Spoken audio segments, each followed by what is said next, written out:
So, motherfuckers get they want to go to jail, I guess. Yeah.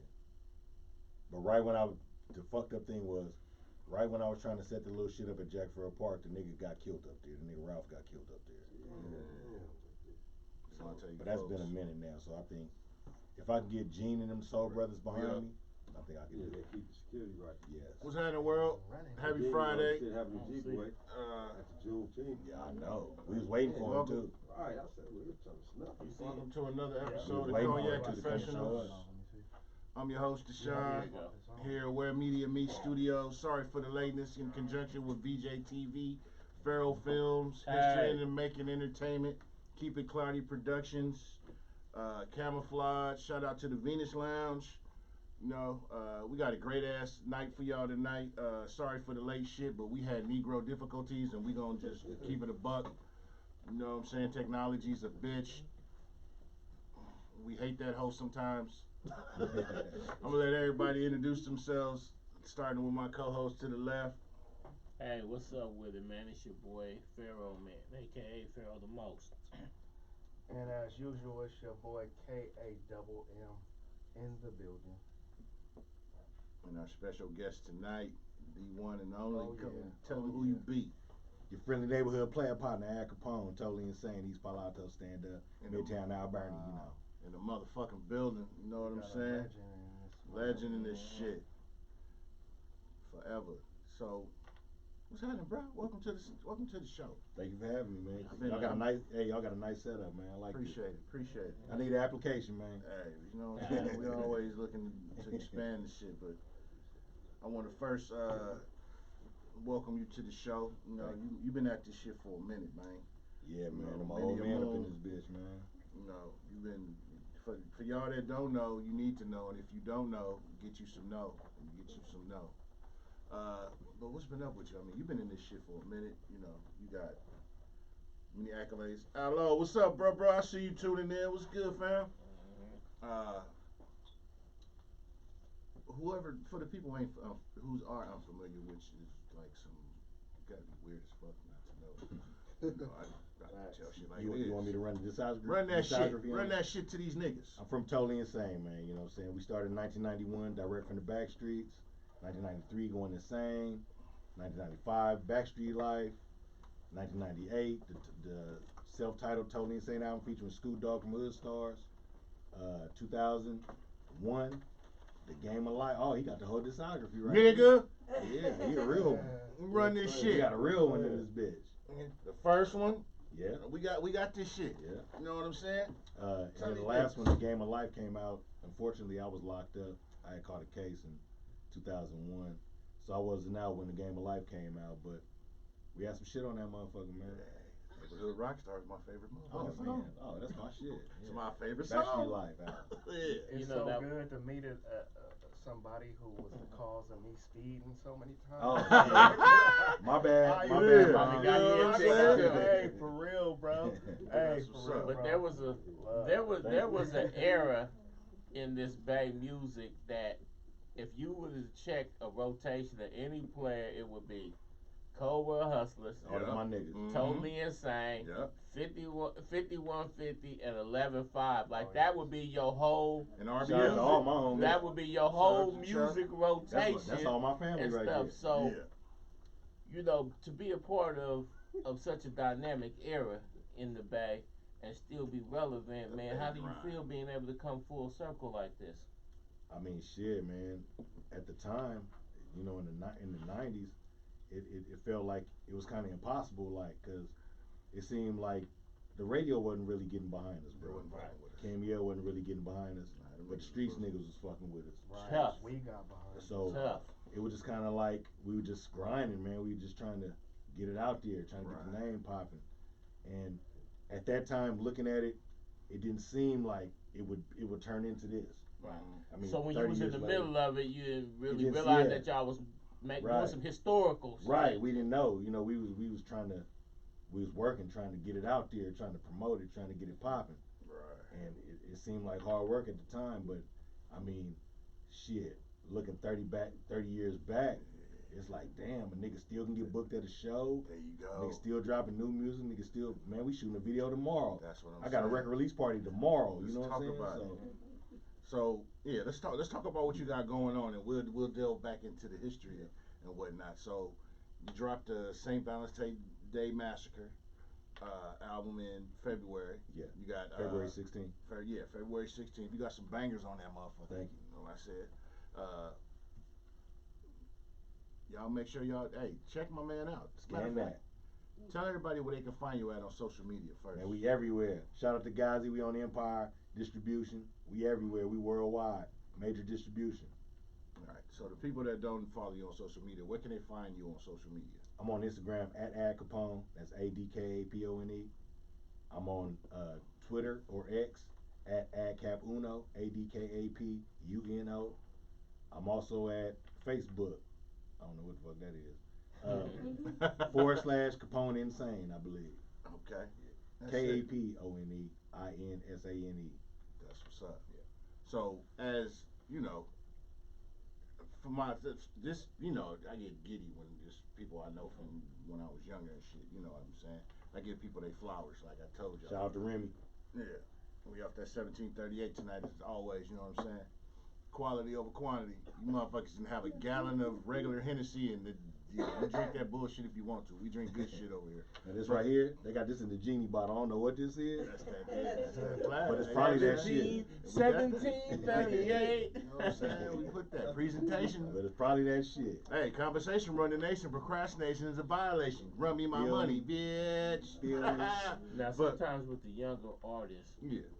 Do you feel like, because there's a lot of artists that came after y'all in the late 2000s and the 2010s that did get the radio play and they did get that, but do a lot of them realize that people like yourself being on the grind and being consistent, putting out dope music and knocking on them doors is how they was able to walk through it? Yeah. You know, 'cause sometimes the youngsters try to front and you be like, we beat them doors down at King Mill that they finally let you in. Yeah. You know? I just think, like you said, we come from an era where the radio wasn't really supporting us. It was really straight out the trunk. It was really word of mouth. It was like hand-to-hand combat. You know what I'm saying? Yeah. But I feel blessed because that era of music was straight for the streets. It was straight grassroots. Yeah. It was straight out the trunk. It was, like I say, we was so bold, we would pull up on a car full of niggas in Oakland on E14. Be like, hey, partner, hey, Road. Yeah, check this out. I tried to explain that to my son, and he was like, so y'all just go to turfs and just pull up on random niggas? And I was like, well, you couldn't be scary back in the days if you was a rapper. Right. Niggas nowadays won't even speak to other niggas. I was like, man, wherever they had a turf, from HP to here to Stockton to Fresno to wherever they had a turf, California Park in Bakersfield, wherever they had a turf, wherever they had that, man, but you just can't just pull up. I was like, nigga, that's how we did it. We wasn't getting on the radio. It wasn't nobody streaming us on iTunes. None of that shit. You had to pull up. Pull up on a nigga. And I mean, we pulled up very respectful. Yeah. True. Showed the CD. Hey, bro, check this out, bro. We don't want no problems. Just passing East Palo Alto, Al Bernie. Hey, what's up, bro? Check this out. Hey, but you had to be willing to go turf to turf. Let me tag something real quick, though. But back at that time, what a lot of people don't understand was this little bitty couple of blocks led the whole country in 92? murder rate. Bro. 92? Like, I remember that. Per capita, like, and you know, and I'm not saying that in a negative, crazy. But I'm saying like to come up out of there just off top is just like you had to be a real one for sure. Shit, it worked for me. First time I went and visited a lady in East Palo Alto. As soon as I got out the car, niggas was busting, and she said, "Oh, you got to spend the night. You can't go back out there. It's too hot. They don't know your face. They gonna down you." I was like, "Well, hey, I might as well go and get comfortable." And then and I was comfortable for about 6-7 years. So, and personally, me myself, because remember I got dual citizenship, so growing up in Oakland and Menlo and EPA back and forth, I used, I'm boom, boom, boom. I grew up watching a lot of shit. It was beautiful. Yeah. Because we had fun. Yeah. At the Boys Club. Yeah. Uncle Oscar. Yeah. Mr. Barber with the cigar. Barber. Mr. Barber was the first brother I saw with cigars. Smoking shit and nice winky. cigar. Yeah. You know what I'm saying? We grew up in that era, and I want you to speak on it more, but I just want to relate to tap in with that community is because everybody is damn near related to friends or something. Damn near. Yeah. I can, for myself, both sides of my family is from there and from here in Oakland. Mom's in from here, but both sides of my family is there, Menlo and PA, in the Ville, and all that. Both sides, all that on Hamilton, Hill Street, all day. Menlo, 9425. But did you ever find complications with that? Because like, it's a beautiful thing. I've been to the wildest parts of the Bay, right? And living in East Oakland, right? But wherever you go and there's wild niggas, they would always say in our area, oh, them niggas, like I'm looking like, you the wildest nigga I know, and you talking about, oh, them niggas in EPA be tripping. So it was a real, so I know with the way the music and the streets was coming together, it was I know that was another hurdle that you had to overcome to even get the music out there to not get caught up. Well, definitely. Shit, you got to think. East Palo Alto was a small city, man. We like 2.5 square miles. At that time, in the 90s, we was like 28,000 population. And to be the murder capital of the whole fucking nation, over LA, over Chicago, over Detroit, over Miami, over Louisiana. It was a lot, man. I knew a lot of niggas that died that year. Drive by on an hour every hour. Yeah, I remember that shit. A lot of that trauma creeped into my the house, music. nigga, my house got shot up a few times, nigga. Luckily, I was luckily to dodge a couple of those situations, but like my nigga Raz know, that shit was my little brother. My nigga Raz did a 19 piece, man. That nigga know that shit was funky. You know what I'm saying? It was fun too. It was fun too. Yeah, it was fun. But a lot of motherfuckers that's from the outside don't really know where all that shit stemmed from. What happened was back in 1990, one of my young homies, Rufus Tooks, got killed. Shout out to my nigga Rufus. Rest in peace. It was all over a fucking dispute. One of my niggas, shout out to Chris Washington, rest in peace. Yeah. My nigga C-Dub. He was fucking with this broad over there in the Ville. He spent the night over there. When them niggas broke his window, stole his tape deck. So he came back to the mid and got some of the young soldiers to go over there to ride with him. And what happened was it was supposed to be a fist fight. My young nigga Roof was supposed to fight my nigga Doc Louis brother. Shout out to my nigga Doc Louis. Shout out to my nigga Bob. You know what I'm saying? Shout out to my nigga Bob. But they were supposed to have like a little, just a fist fight to settle the shit. A fair fade, yeah. And the shit got funky, man. Niggas start busting, and my nigga Roof lost his life. One of the cats from over there, it was a new set that just had posted up by Shopmago called 911 Funk Mob. They had laid a jacket over my homie Roof body, and niggas on my side felt that was a major disrespect. And so niggas start spinning the block, back and forth. It was funky. It was funky, man. Back in the days over there, over the ramp, Circle Menlo. So that story is so similar. So many, but a lot of people don't really realize that the Bloods was formed because a dude got killed over his leather jacket, and his homie said, "Fuck the Crips, we the Bloods." Now 50 years later, so one little incident could lead to dozens of murders, and then you even have another generation that come that's fighting that don't even know what the origins of the whole shit. You know what I'm saying? They just know we don't fuck with them. And I will say what I've always known about East Palo Alto, Menlo, is it came from working class melanated people. We ain't black. You already know how I feel about my grandmother moved to East Palo Alto on 1016 Alberni Street, 1956. My mama was born 1957. My family moved to Menlo in 1950. They came from the south to work in the shipyards in Hunters Point. And then one of my uncles saved up enough money in 51 and moved to Menlo and built a house. Damn. And that's how my family went from Hunters Point to Menlo. And then the rest migrated to Oakland. But I still got a branch in my family that's been in Menlo since 1950. Yeah. But they all came originally from Louisiana and Texas to work in HP. Yeah. That area is a prideful group of people, and which was funny, and you're gonna relate to this, cause like once again, dual citizenship come from here. What used to irritate me as a youngster, cause like I said, elementary school going back and forth, being there, chilling. When I would be somewhere and people would say poly, and I'd be like, what the fuck are you saying? Oh, Poly Alto. I'm like, Palo no, nigga, Palo Alto.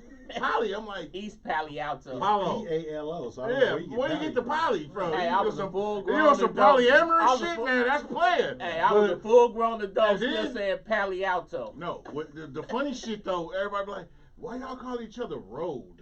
And I'll be like, you mean road? Damn, you ain't never Rogue. watched what's the superhero? Road from the X-Men. Yeah. But no, I'll get. I But heard, I'm like, just saying. oh, they gonna What do a- some But rogue. now niggas will mishear some That's shit and dope. then stand on that that's what When you they really start even saying tell rogue, you I mean- what you saying. Right. Hey, when I first Well, heard that, I'm like, them niggas the saucy for that, cause they came up with a clean ass name. Like that shit just crazy. Like for real. Like The word rogue, from what I've researched, means a shady type individual. A shady type individual.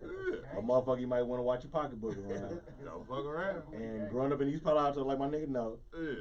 those type of motherfuckers was around. And that's what it was. And that's what it was. Those So- folks used to say he around here looking roguish. Looking Yeah, roguish. roguish. So we took the Shout out to word. Roguish Wear. We took the word just like the N word and made it a term of endearment. Exactly. To us, East Palo Alto niggas rogue me, my homie, my partner, my Loved one. family, my loved one. Comrade. Just like Cuddy, just Yeah. like Yeah, and Family, Tomato. just all like that. bruh, just like They know. Sahab. Yeah. They hear you say road, they know. They know what's you up. from. Yeah, they know you from. Especially in the prison, you know the yeah. pen. Oh, that motherfucker. They call you rogue, yo, nigga, where you Oh, from? we know where you at. Yeah. You in that Identify small yourself, city. nigga. Midfield, G, Small town club. cemetery. No prison rules. We don't be having no shot callers or any of that. We be like, bro. And reputable on any yard, Yeah. even in the feds. And Anywhere. speaking on, like I said, a prideful, and it's a beautiful thing. Yes. When I'm telling you, when I say prideful, because I'll quote Pac with this one. We may argue amongst each other, but we'll tear this shit down if you get us pissed. And I'm gonna give you some examples of this shit. East Palo Alto, Menlo, you can have inner beefs or whatever, but when they went anywhere, Yes. it was a fist. Yes. Definitely. A fucking fist. Definitely. Beautiful. Especially at the Palladium in Frisco. Niggas East was Palo Alto, getting niggas walked come through out 50 of everything. deep. You had the most roughest niggas talking about, man, let me spell out some Them niggas in niggas the is here. building. Because if you wasn't familiar, don't pull up. It was back in the day. Yeah. no lie, he's not And lying. you know what? I think that back then, East Palo Alto was so smart that we had to prove ourselves. You niggas outnumber us, Prideful. nigga, but we gonna fuck a lot of you We niggas gonna up. fuck niggas up. Yeah. Before I it's love done, it. we gonna fuck some of you niggas up. Niggas gonna know and know. And just like now, like, what I like to do is I put today's technology Yeah. on when we grew up and the shit we was going in. Yeah. Like how a lot of you niggas be liking the Instagram model pics. Every city got 10s, 8s, 7s, some 11s, maybe some 12s and 13s. Definitely. Motherfuckers would risk their life to come to the small town cemetery on some work back in the day. Yeah. Yeah. I don't know, I disagree. I ain't never seen a 10 in Fresno. Every city. We ain't Go to the talking. grocery I store. ain't never going- seen a Like, 10 okay, in go Fresno. I get- Walmart or something, bro. I don't Yeah, know. I want Fresno to be out in the front protesting, But I'm Go gonna ahead. give you the 100. as far as East Palo Alto, yeah. I mean, I know that we got a reputation for the roguish shit. But before the 90s, bro, we was like Black Panthers. Yes. We was like Little Nairobi. We was like real Afrocentric. EPA stood for East Part of Africa. Yeah. The first Juneteenth was in. One of the one first Juneteenth. From East Palo See, a Alto. lot of y'all just got up on Juneteenth in the last 10 years. Yeah. East Palo Alto, East Palo Alto, Berkeley, and Richmond was having Juneteenth in the 80s. At Jack in the Farrell 70s. Park. I thought Yeah. Right, okay. Yeah. I remember that. So, one. I mean, the show out was so vicious. For real. Juneteenth. I see Raz, you cats know you running gonna come around on now, camera. hella repping for Juneteenth that 10 years ago had never heard of it. But East Palo Alto was real Afrocentric, real Black Don't do Panther. that. It was a Black You know Panther what? headquarters in the Ville, right there on Michigan. The beautiful thing about the Ville, if I meant not to cut you off, but to say some real shit when it comes to mental demographic It was wordplay. called Nairobi Village. Yeah. Whiskey The Ghost. thing about the Ville and EPA, I'm gonna give you this. Every bunch of the streets is names off states, colleges, and whatnot. Yeah, that's the Ville. The Ville. Purdue, Michigan, Fordham, Okay.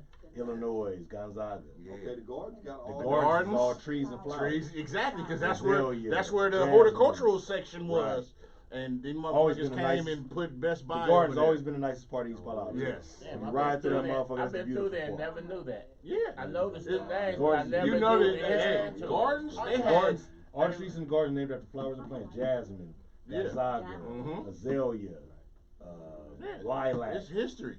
Camellia. It's deep shit. Just like Compton, part of Compton, everything is Elm Street. All the streets in the Ville is named after Cedar. colleges. All for college. Purdue, Illinois, Fordham. Yeah, Okay. Fordham. We lived on Purdue. Fordham on the Yeah. I corner never of knew that Fordham. history. Yeah. I noticed that, but I never knew Yeah. what it was. Now the big question is, Okay. all the streets in East in the Mid, what are they named after? What is Alberni? What is Westminster? Westminster. Oh, What is Jervis? yeah, What is Westminster. Laurel? What That's is some shit in Popular? Europe, right? What is Relmar? indeed. Tell them. Give them the game. Yeah, Give it to them. Saratoga. Nice show we used to have over the ramp too. Was, Over the ramp. Over the ramp, was Whiskey Circle Gulch. Miller. A1 Liquor. A1 Liquors, yeah, because A1 A1 Liquors Liquors. had the triangle sign on the Yeah. freeway. Yeah.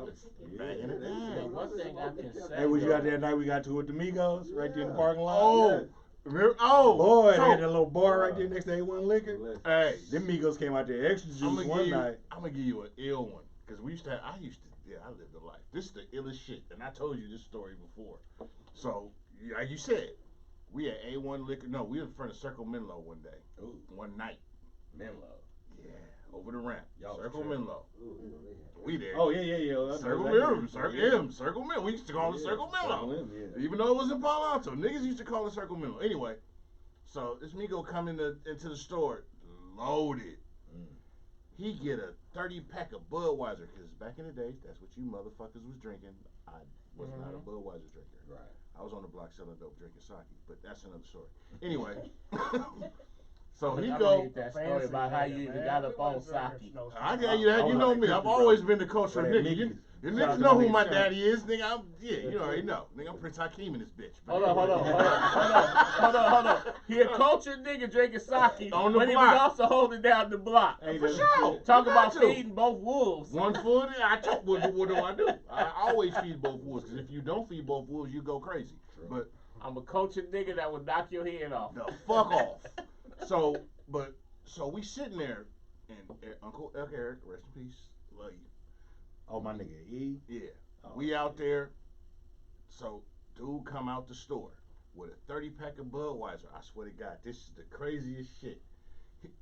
And he loaded. This motherfucker didn't get 8 steps out the store. Somebody. Oh, Damn. Budweiser's all in the parking lot, and like, I swear to God, if So we didn't get the Budweiser? some niggas Some of was them like roaches, nigga, Oh, they. okay. It was on But their that's side. that's the type of shit that used to go down back then. Like I tell you, me and I'll tell y'all the names after. What we used to do. Once again, I was a young nigga. We in Menlo, we go from And Hill the statute Street. of limitations is over. Yeah, like I said, I know. For any of yeah. you internet lawyers, Niggas that's can check my Carfax. Shit is real. We used to go from Menlo Hill Street all the way to PA. We used to go to C Street. Remember we stayed on Buchanan Court. My brother's Court. here. My little brother's here tonight to Buchanan verify Court. everything I'm saying. We used to do a I remember those lot of little wild things. shit. Stanford and them Elite Spree scooters. Oh, but that's another shit. But anyway.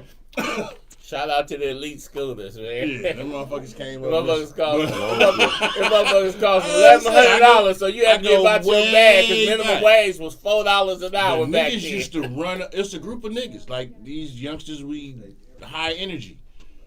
Fat man. Junebug. But you already know. I'm telling you, nigga. We used to go from, because we meet up central locations. We would run through crack houses with boxing gloves, just walking from Hamilton to Ivy Drive, walking down Dolphins sock. We used to do that shit. Go all the way to PA through. And just doing wild shit is. Why would you be 14? A Dolphin? Because Dolphins used to catch hell. We used to do wild shit as youngsters, man. And they was entertainment on Alberni. Exactly. Remember the egg fight? Yes, that sir. Year of the egg fight? Yes, sir. Yes, sir. The egg fight year was some shit. That was the shit. The whole you couldn't go. You couldn't go. That was the shit. You couldn't go to a store and get any eggs. No. My auntie, rest in peace, Charlene, stayed on Ringwood. That is funny, bro. Niggas bought all the eggs out. All the eggs. In like 5 cities. All the eggs. Menlo, You couldn't go. Redwood City, Mountain You View. could not go Just anywhere and get. Niggas was riding Niggas around. coming through and flip shit. Niggas coming through and shit with gold ones on it. Niggas hanging out the top of Remember K5s, gold. throwing eggs at niggas. Yeah. We had fun. I got kicked out of my auntie apartment. Yeah. Remember? I got kicked out of auntie apartments because they That's blamed the that shit on me. wildest shit right there. Nigga. But that's the thing. I'm telling nigga all day. We couldn't do that type of shit. It was fun, and that, like I said, when I'm talking about community, love, Yes. that shit, the Yes. pride, nigga, could you imagine you just having an egg fight with a nigga right now? And think about it like this. At the time, niggas was funking. Yeah. And Niggas put the guns down the egg fight. We had fun. Niggas Bill niggas was sensitive coming through the set, nowadays. nigga, and with eggs, nigga, instead of guns. And the city, even though we fucked the city up. That was. But the city council was like, bruh, y'all put the guns down to egg fight. That's a big thing. That shit. I can only imagine some of these niggas nowadays. You hit one of these niggas with an egg. Oh, they it's gonna gonna kill be jihad. Nigga, you got my nigga, what? I got fucked up that year. Talking about years What? later. Niggas will still be Nigga, trying my to ride. Balenciaga, nigga, what? But And my candy paint. Oh, nigga, my they got God. eggs. Oh, nigga, you got to leave them off niggas here. nowadays carry purses. Nigga, my motherfucking yeah, Gucci nigga, purse. my fucking that's just over the host. Skinny jeans and purses nowadays. I put one on for a joke and put We it had up fun. as a thing, and I said, "Oh, I got a merch." Man, why was my niggas and my uncle got in my DMs like, nigga, we need an intervention? I had to take the picture do down. it. I thought it was being funny. I'm like, hey, y'all, I got a merch, man. It hurt niggas' feelings. Don't do it. Niggas was like, I'm old I had to school take the backpack, shit my off. nigga. I had to Yeah. take the shit Put my down. shit in the backpack. Them days. Mike D, Chris. Oh yeah, let's go. Let's go. Them days, Let's getting go. some burgers from Lee's Burgers on Willow Oh, Lee's, Brown. man. Shout out to Lee. Shout out. He passed away too a couple Yeah. years ago. Shout out to Getting your Lee. haircut at Esquire's. Now Esquire. let me ask you a question. Yes. Now, the conditions in East Palo Alto might have looked like hell to an outsider, but to obviously somebody in the mix that was from that soil, this is what it is. Yes. But that helped produce some good music. Yes. And then there was another generation that came behind y'all, the Hood Stars, that Yes. also, so y'all got a legacy over there producing good music. Yes. Was there anybody over there who also produced good music but didn't maybe get a chance to be heard, got caught up? Because it seemed like there's a fine line between the music and the streets. Yeah. I mean, it's a lot of great artists out of East Palo Alto, man. I mean, Because this shit Trying Times usually produces great Yeah. artists. I mean, a lot of motherfuckers don't know, but East Palo Alto music history go back to the late 80s. It was So Busy, Parts Unknown, DR Shake, Rated X, Captain Crunch. That's right. We came in the early 90s. We was after that first wave. We was like the second wave of East Palo Alto. Okay.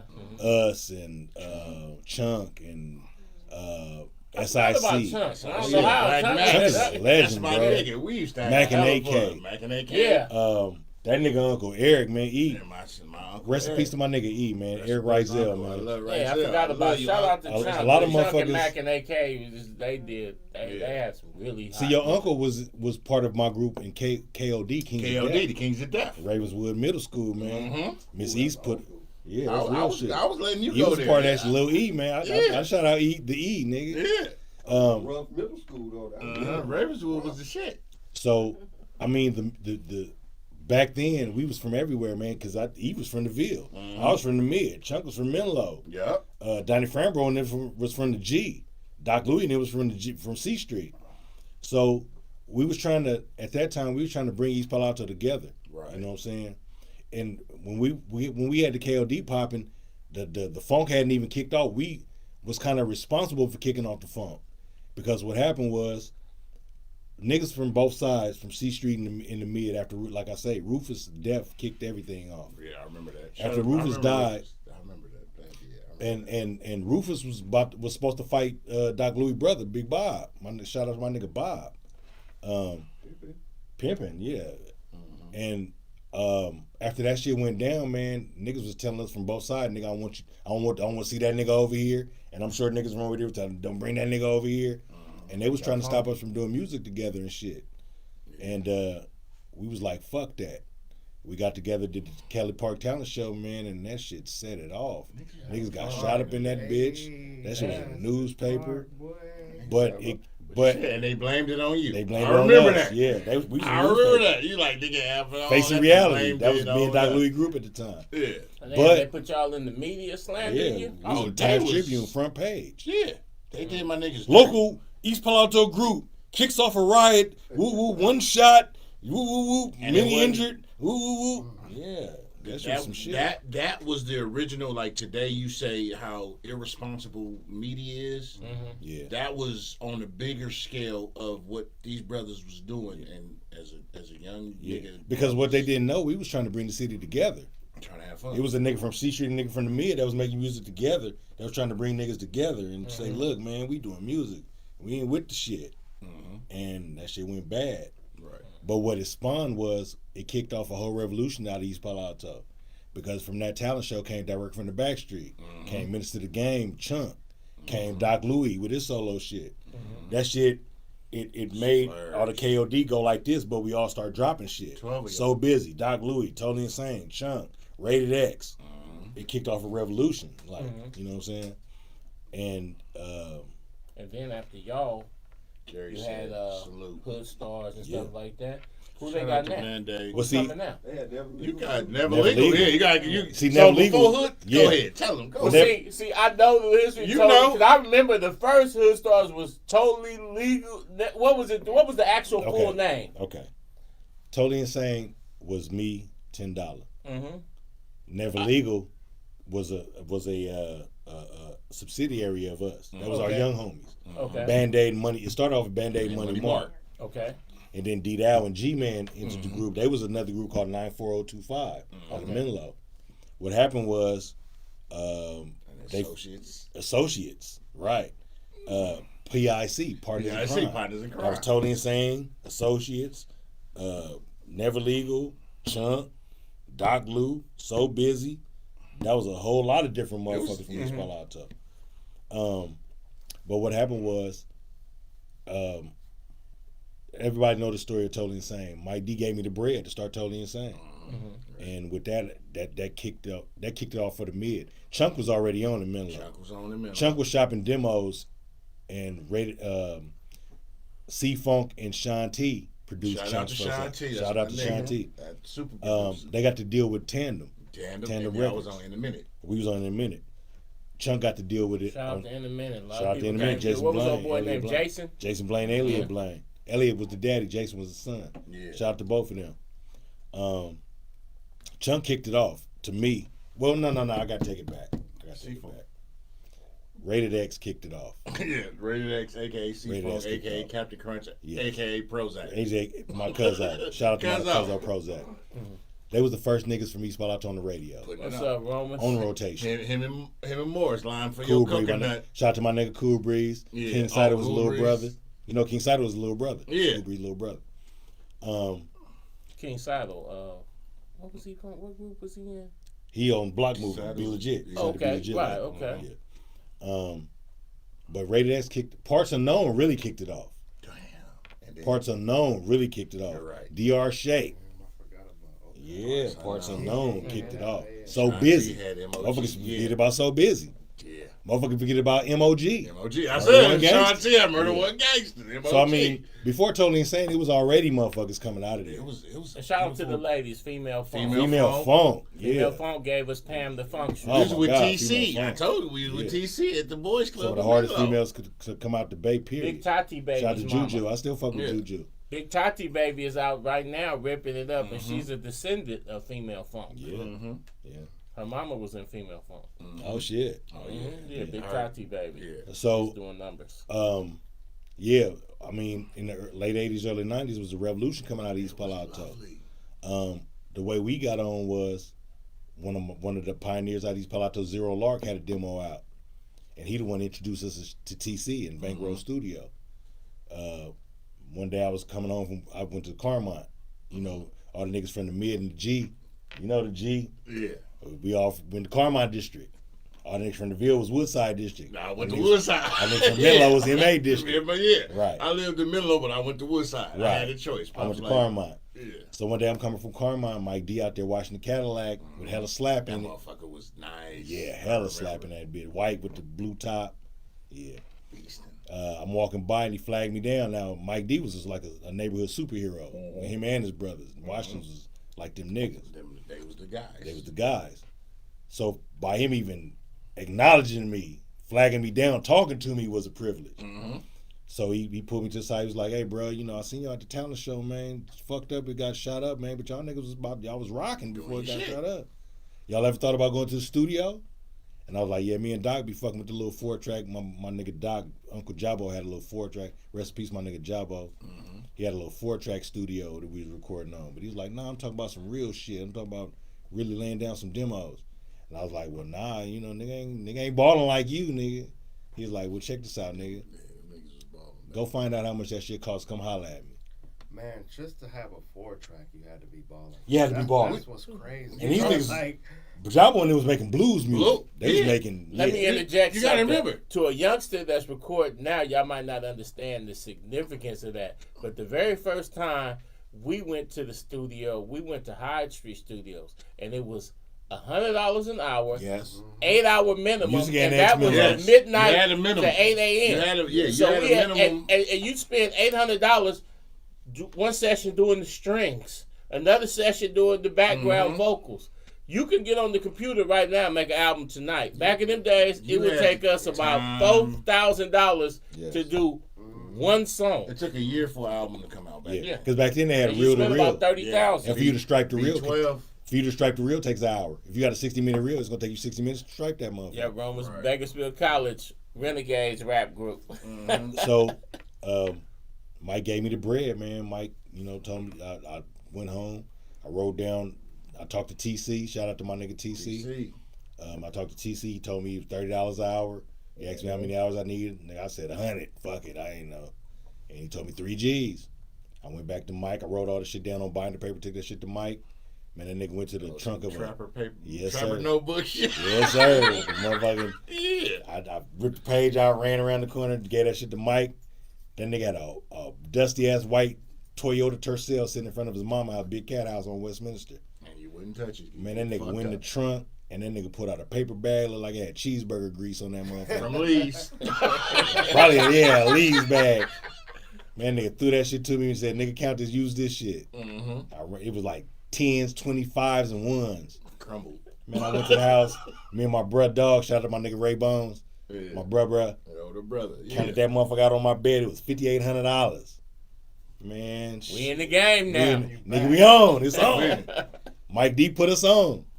And I took about 3 G's down there to TC. I bought that 100 hours and saved the other 2,800 I had. Nigga, I did not touch that shit. That was like the holy grail, nigga. That was. But see, a lot of, and that's the thing that I want some of our young viewers to understand is, he took money, blood, and invested it in himself. Yes. For real, yes. and really took a good, like, 5,000 back then was like 10,000 now. Shit, minimum wage is $4 an hour. That's like that was 5,000 back then was like 50 bands today. Look, I'm off. That nigga gave me $5,800. That was the most money I'd ever seen in my life. Yeah, that was if my mom would have seen that, she probably would have had a heart attack. Cause rent was $500. Cause back then, nigga, we was going to mow people's lawns. Man, I had $94 Reebok pumps. Yeah, we was mowing people's lawns and pulling This is like groceries. 1989. This is like 88, 89. This is when baseball cards was 50 cents a pack. We be at Miss Holland's house, and I still got, you know me. I still got some shit to get bread like that. I We had still to got drive some all the old way to school shit Oklahoma from and back grind. And that shit was I'm a nothing hoarder. to that nigga. I got That shit was nothing to Mike Washington. That nigga threw that shit to me like, here, nigga, MD use was this. the man. Yeah, here, use this. So just I'm related to that, how like niggas from the town relate to Lil D. Right. Shit. Yes. That's how Yes. PA Menlo cats Yes. revere Michael, C-Dub. Chris, and Ray Washington. Michael, yeah, the Washington brothers. Them Washington brothers. brothers, yeah. Them brothers was the shit. Yes. Yeah. Salute, respect, all day. So for Real that talk. for that nigga to even acknowledge me and know who I was a big thing. Like, God damn, nigga, Superman know who I am. Mm-hmm. You know what I'm saying? Yeah. So once we start going, you a rogue. I'm homegrown. I'm right around the corner from him. You know what I'm saying? I was holding it down. You know what I'm saying? When the phone jumped off, nigga, I was protecting that nigga mama house. You know what I'm saying? Yeah, man. So that nigga gave me the bread, man. Shit. I met TC. When I got to Bankroll Studio, TC was working out of Bankroll Studio. When I first got there, and knocked on they had a glass door at the front locked. So when I rang the buzzer, guess who answered the door for us? Cognac. Rest in peace. Legendary Cognac answered the door for it. I met Cognac before I met TC. Only a matter of seconds. Cognac answered the door. He's like, "Oh, what's up, man? Y'all from Palo Alto? Captain Polly, exactly. Y'all from Palo Alto? It'll always be Polly. What's up, man? Your boy Cognac. Woo, woo, woo. Welcome to Bankroll." Man, the showed us love from the jump. Instantly. And if you're young, you might not realize how big a deal IMP was. Cognac, that's a Bay Area legend. Rest in peace. Real nigga, too. Real nigga. Not no studio like gangster. right. Real nigga. I just say that nigga knock niggas out. So Rob said, I'm gonna hit you. Not to cut. Rob said, this is my frat brother, and he in the music heavy deep. He be with. He said, "Direct from the Back Streets" is a classic album. I bought it 4 times because niggas kept stealing it. Damn, thank you. Hey, I showed that. I still got. Nigga I got keep me shit. for mine and for Cold World Hustlers. And Cold- I swear it was 10 years later. Shout out to Cold World Hustlers, 10 my years nigga. later, I was still salty over that shit. Like when I would see the nigga that I know stole the keep tape out shit. my shit, I'd be Yeah. like, man, I'm cool off I blood. keep But classic niggas shit. don't even know what it was about. It was about because they stole my Totally Insane and my Cold World keep Hustlers. Man, Fuck you for life. man. Material, It was man. I a got lot of CDs. borrowing and not giving back. In Damn. the day. No, I'm talking about that silent borrowing. Like a nigga was in your car and you be like, hey, where my shit at? Real shit. Hey, so No, to this nigga elaborate, got me. Good. to elaborate on what, because it's a cold story, man. Direct from the Backstreet wasn't even our first album. Yeah. Okay. Yeah. Go for it. So I know that. we started going to Bankroll. We met TC. Now we had like in the beginning, we had like 4 members to the group. It was me, 10, Zero Larkin, and MC Silk. And over the course of the years, motherfuckers start falling off. First MC Silk fell off. No, I take that back. Zero Lark fell off first. Him and Mike D had got into it. And Mike D kicked that nigga out the group. Shout out to my nigga Zero Lark, Andre Gibson, he's still out there. What's up, bro? And then my homegirl, MC Silk, she got pregnant, man, and you know, she wanted to be a mom, so she didn't want to do the music no more. So we had to scrap that album that we did with them and work on a whole new album. So me and 10 was the last 2 standing. We did an album called Crazy Shit. And right when we got done, the shit was mixed down, ready to go to press, Mike D got murdered. It was a Friday. We was supposed to go to the press that Monday. And we had a meeting. We used to meet every Friday on at Martin Luther King Park in the G, and watch the kids play watch the youngsters play softball at the park. And we sit in his way. He had a G-Wagon here, you know, with the wood grain shit on the side. And we sit out there and he used to tell us like what he was planning to do. And this particular Friday, he was like, "Man, the album's slapping, wooty whoop. We finna go to the press. We got the album cover done. Yada yada yada." Streets. It was real trunk. It was Straight up the trunk. Yeah, it was. And that nigga was excited about movement. it. Yeah. He was looking at it like, nigga, this might get me out the game. Like, you know, y'all niggas might make me legitimate. So we was like really planning that shit. And it was an era of real entrepreneurial And when you mindset. was 90 or 91? This was Nine. he died in 91, August 91. of 91. So this was 91. August 20th, 1991. Friday. He dropped me and 10 off on the block. He said he was going to Oakland. He'll be back. He had just got his something done to his car. He had a lipstick red Skylark, bone white interior, bone white top, triple gold ones on that bitch. He was going to Oakland to go fuck with this little broad. So the story goes that he went up there to visit the broad. I don't know if the nigga was I don't know if the dude was her ex-boyfriend or something. I heard it was her ex-boyfriend that just got out of jail. He had heard that Mike was fucking with the broad. Mike had pulled up to pick the broad up, and they said the nigga walked up to the car and asked Mike for a pen or something. And when Mike reached over in the glove compartment to get the pen, the nigga shot Mike in his back. What he didn't know was my homeboy Red was in the backseat asleep. When he heard the gunshot, Mike smashed off, hit the gas and smashed off down the street. And he got a couple of blocks and he blacked out. So the homie Red slid him over and drove him to the hospital. So the next morning, me and my brother, we sitting out. We on Alberni. You know, Alberni used to be thick. We out on the block. So one of the few blocks I used to be like, nigga, I'm not. Everybody like, niggas gonna be like, nigga, I'll be on every block, but Albert, them niggas is dangerous, crazy. I got chased totally by a dog insane on that motherfucker. And I was like, nigga. Anyway, go ahead. So we was out in the front of the house, and Mike brother Butterball, shout out to Butterball, he came running down the street, man, right there on the corner of West, man, and just dropped to his knees and was screaming, man, they killed Mike D, Mike D dead. Now I'm not knowing what the fuck going on, you know what I'm saying? So I run down there, I'm like, nigga, what are you talking about? Hey, blood, they killed Mike D dead. Woo, woo, woo. I'm like, huh? So I run down the street and in front of his mama house, man, and some of the gangsters niggas from the town out there crying, shedding tears, falling out. Dude. He was a good dude. Yes, I remember. Yeah. I was a youngster. That was a big loss to East Palo Alto. Yeah. East Palo Alto never really recovered from Mike D's murder. Right. We always been fucked up from that.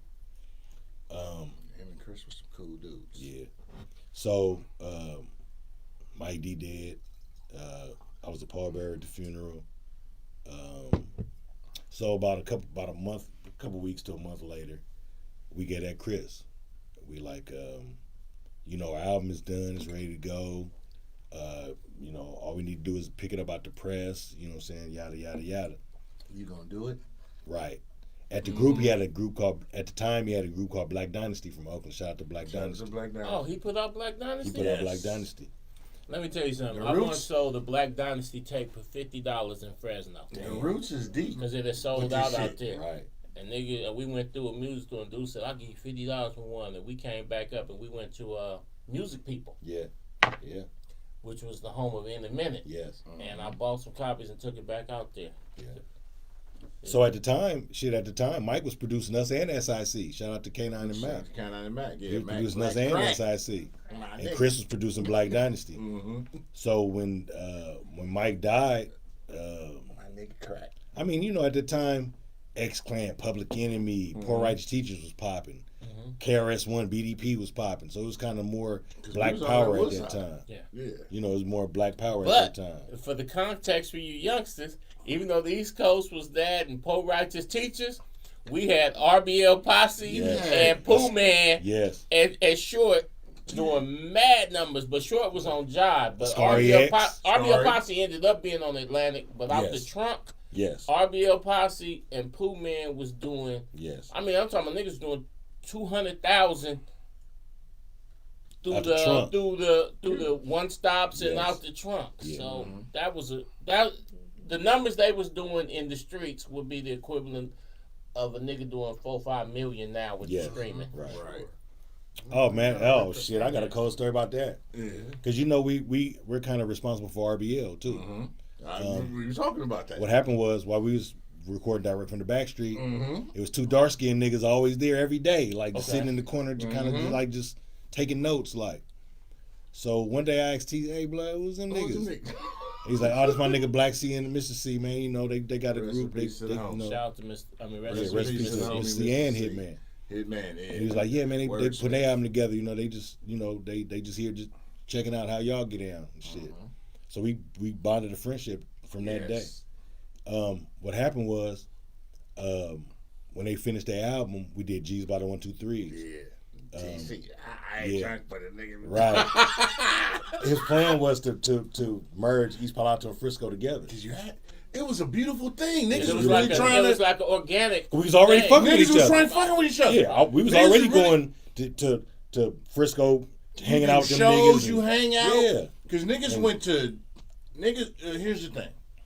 Because the West Bay and shit, niggas went to Mother's, Cowskate. Niggas would meet up. You would have niggas going camping in Manteca, these spots. So niggas would run into these circles. Yeah. Don't get me wrong, you had these little one-offs with some weird shit, but the centralized cats would be like, man, what's up? Yeah. And that's the shit would happen. It was Frisco, a genuine, Palo Alto it was some with genuine good that shit era. Yeah. back then. Because before that, Frisco and PA and Oakland was funking like a motherfucker. Yeah. I remember being at the NWA concert at the Oakland Coliseum. Oh, niggas You got got niggas over here with the giant shit on. You got damn, niggas over here with hurt. the shit But on. from the top And of it's the like, fucking East Palo Alto stairs niggas to was like the bottom. top, like, oh shit. Nigga hit my nephew in the head with a bumper jack I said, out there in the nigga, parking lot. See, now we got all craziest kinds of shit to change time. Back in them days, a nigga have a bumper jack, and nigga came out wielding. Man, my nephew knocked out a couple niggas, Oh, and shit. then all of a sudden, and I'm cheering. yeah. And then all of a sudden, this nigga was prone. Oh, I got a cold story. Check this shit out. Yeah, NWA. It's about NWA too. They was headlining at the Oakland Coliseum. That was the first night Too Short opened up for him. I remember. My uncle Peter Holland, rest in peace, Peter Holland. Raz know Peter Holland. I know You Pete. know who Peter Holland is. Yeah, I'll tell you an off-camera story. That's my aunt. Yeah. Until took me and my brother East Mall to buy some gear and shit, get us ready for the concert. Oh, yeah. So we in Foot Locker shopping for some shoes, right? I worked at Foot Locker at East Mall. Right there at East Mall. Mm-hmm. So we up in there ordering shoes. All of a sudden, they start bringing the motherfucking gate down. Next door to T's Wauzi. Yep. Hey, They start bringing the gate down. hey, think about T.Y. Uzi's. My Uncle Daryl used to work there. Rest in peace, Uncle. I love you. But plaques.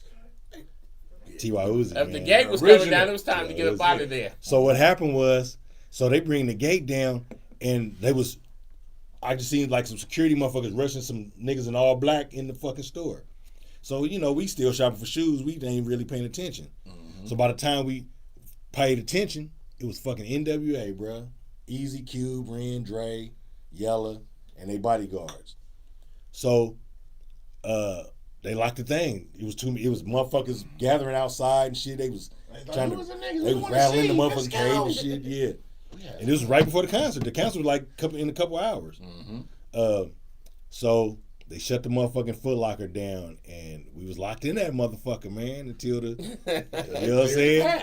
We was locked in that motherfucker for about an hour. NWA, man. Dig a hole. I met Eazy-E 3 times. That was the first time. Rest in peace to the OG, man. Yeah. I was just a real nigga too, man. Yeah. I got so many fucking stories. I know you man. do. I got so many goddamn stories. I'll give you an Eazy-E story. Check this shit out. Go for it. We had Too Short Player Ball, 1993 Shorty the Pimp album drop. Mm-hmm. He threw the big ass player ball at the I forgot what hotel that was in Oakland. Not the Marriott. Might have been the. Was it Nah, it wasn't Marriott. Not Claremont. But go ahead. Yeah. I'm sure you can Google that shit and see what I'm talking about. So we up in we had got guest passes through Intermittent Records. Baby Wig. Shout out to the old school. Baby Wig. He was managing Black Dynasty. He showed All the old school, cool, great He's OG distant relative babe to people Tony was now. on Yeah, Intermittent. Yeah. So Intermittent Records, even though they was bullshitting, I know. I got another story about Intermittent Records. They fucked us over at the Def Jam party, but In a minute. I'm gonna get to that in a minute. They gave Chris Hicks $40,000 for that Drew Down album, and then tried to hold up the process when he took it to Relativity. Ain't that some shit? Oh, the man, them niggas. I'm sure Black Sea could tell you a story about that shit too. Hell yeah. So I go to the bathroom. I walk in the men's bathroom. I walk by, and there's some legs and some feet hanging out the bottom of a stall.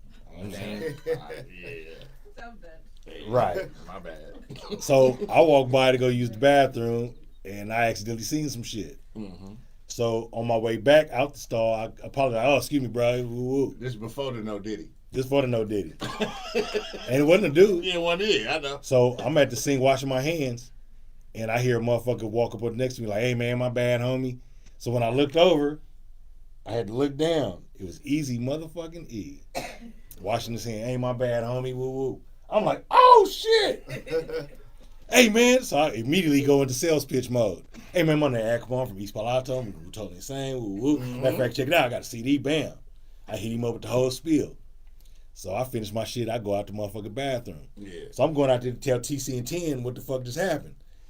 As I'm telling them niggas what's happening, they looking behind. I got my back turned to the bathroom, and they looking over my shoulder like, oh shit. So when I turn around, the nigga was walking up to the bar. He like, hey man, once again, man, I'm sorry, man. Woo woo woo woo woo. What y'all drinking on, man? He bought us drinks and shit. So we sat there and chopped it up. He was in the motherfucker by himself. I didn't see no security. I didn't see nothing. Cuban wasn't with him. I will say this, and you know me, I'm flying on the wall with a lot of shit. You know, I'm 3 in the morning shit. I can comprehend and validate your story because Anyway, exactly. Some of the dopest niggas who was there, you be like, they be in the spot chilling with very few. Yes. But they was able to. Yes. But they did that. Y'all did the same thing. Yeah. I go hella places by myself. 1993 Gavin. Yeah. Oh, let's get to it. 1993 Gavin. We throwing a show at 30 Hagenberger Loop around the corner. Around the Bill corner. ain't even there no more, right? Oh, sound like This y'all- chick, Dominique DePrima. Hunter. She walks up. At this time, she done moved to LA. She's a radio DJ. And she said, I brought these girls, and they was called BWP, Bitches with Problems. Oh, right? I remember And that. we was like, we ain't never heard of them, right? Then they did BWA. Here go the HWA. I know, HWA, yeah. And then so they said, well, if you want to know what we about, it was an Astro van out there sitting on some rims. Astro and it Glide said, vans. I remember that. the man behind us is in the van, but we don't want to say, so why these hoes being all mysterious and shit? So I go over to the van. It's Easy in the van with some lokes on, right? And he like, these, I just signed them to Ruthless. And, HWA we done show. came up here to the Gavin, and can they get some stage time? So my partner like, well, you gonna come get on stage with him too? And that nigga was like, that nigga looked down the shades. He said, you want to ride in this motherfucker? Because I'll come. And I thought about it, man. We didn't have enough security, everything, for Easy to be in the building. And so I was like, nah, you just stay in the van. We're going to put him on the stage and stuff. And so, Easy was in the parking lot. He was willing to come in if that meant getting his girls on stage, but he was like, y'all want to ride? Yeah. Because I'll come in. Easy was a real motherfucker, man. For real, though. And to this day, Sitting in the Astro van. I got a framed autographed Easy picture on my desk right now in my studio. That's what's up. That motherfucker ain't going nowhere. I had that shit since '93. I hold on to shit. See, we are old school. See, youngsters don't brother told understand you. the significance of the He Gavin. knows. See, when I said the Gavin, he immediately was like, oh, because the Gavin used to make or break Gavin, careers. Jack the Rapper. I got a Gavin story for y'all. Go for it. AMG, Cognac, and Mac Dre. Ooh, that sounds like an ill ass song. We was performing at the Stone in San Francisco.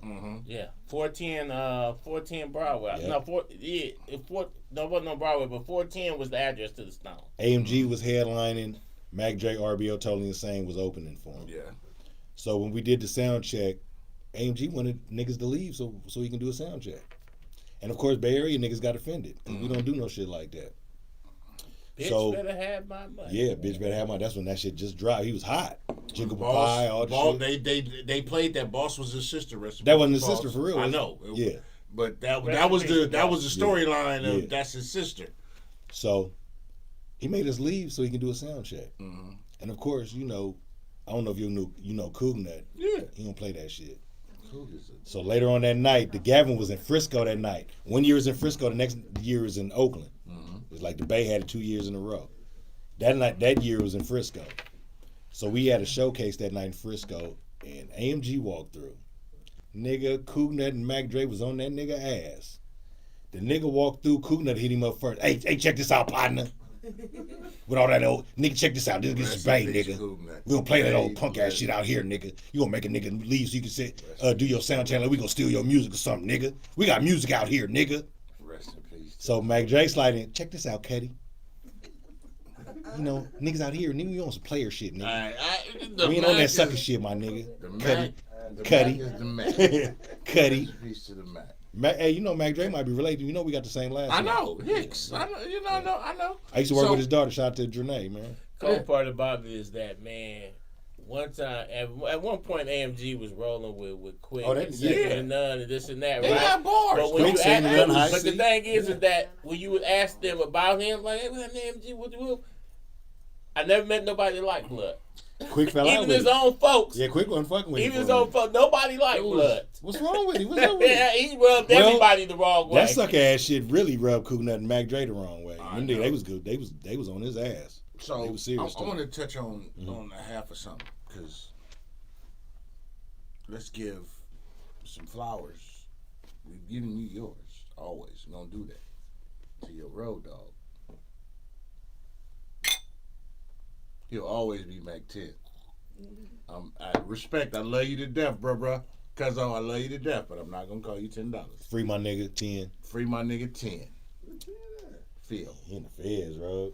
Love you to death. It's bad for him. What's up? You looking at a whole bunch of it? When Mac 10, the other Mac 10 dropped.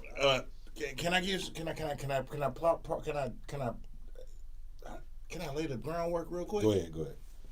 So, and this is just for me saying, and once again, like I said, I get everybody their flowers and I keep it a buck with you. And you always gonna know how I feel and tell you some shit.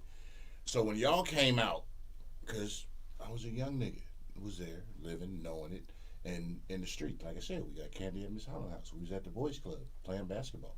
Winky, if you didn't get kicked out the motherfucking boys club by Mr. Winky, Uncle Oscar, or Mr. Barber, you ain't from Menlo or PA. Right. And Prozac put that as a post. I was like, nigga, that's the truth. Because that's some real shit. But anyway, back then, y'all revolutionized some shit for that area. Y'all did. Once again, I'm gonna give you your flowers as a melanated man. I'm gonna tell you in your face. I acknowledge. I tell people what they did and what they meant to an area and what I saw. Y'all did some shit that's revolutionary, was great, and was brilliant. Cause you, Chunk. Matter of fact, rest in peace, my cousin MC Kong. MC Kong was really going nigga. on. Yeah. I love you to death, cousin. MC Kong was really going on. All of them. You know the lineage. So watching, and once again, like I said, y'all know how I get. I love when the shit I can tie into some shit when I know some shit. It's lovely because I love being able to let y'all tell y'all story. And I'm not some nigga. I'm gonna be a cheerleader with the pom poms. You niggas call it what you want, but you tell people in person. You was dope. You was raw. You was this, and I was there, and I watched the shit. That's what we supposed to do. How did y'all meet? You and 10. You and Phil. Me and 10 been knowing each other since kindergarten, bro. Since Kavanaugh. Kavanaugh was in Palo Alto. Yeah. That's on Bay Road. You niggas that Me and 10 been knowing each other since kindergarten, bro. And by the time we got in like the 5th grade, we used to be on the playground just rapping, like in a circle, in a cipher. We used to cipher on the playground.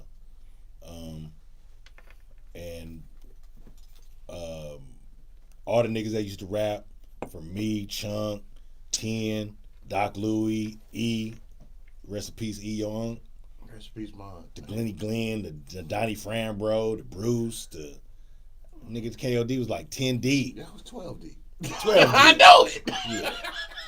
So we just all niggas that just like rap. Just be on the playground, just in the circle rapping, getting ours off, like.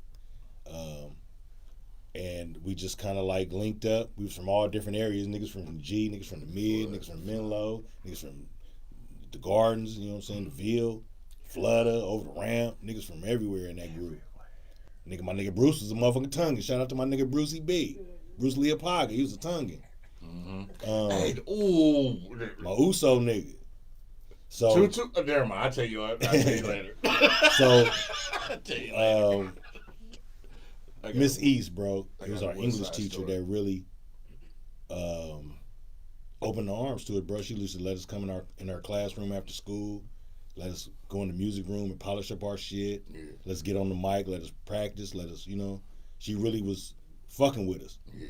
Along with my mom. My mom was real instrumental in our shit too. My mom used to let us come to the house and rehearse in the living room, tell a nigga it was garbage if it was garbage. Your mom was Nah, nigga, that ain't the one. Giving it to you straight. Yeah, nah, that ain't it, nigga. Like, come again.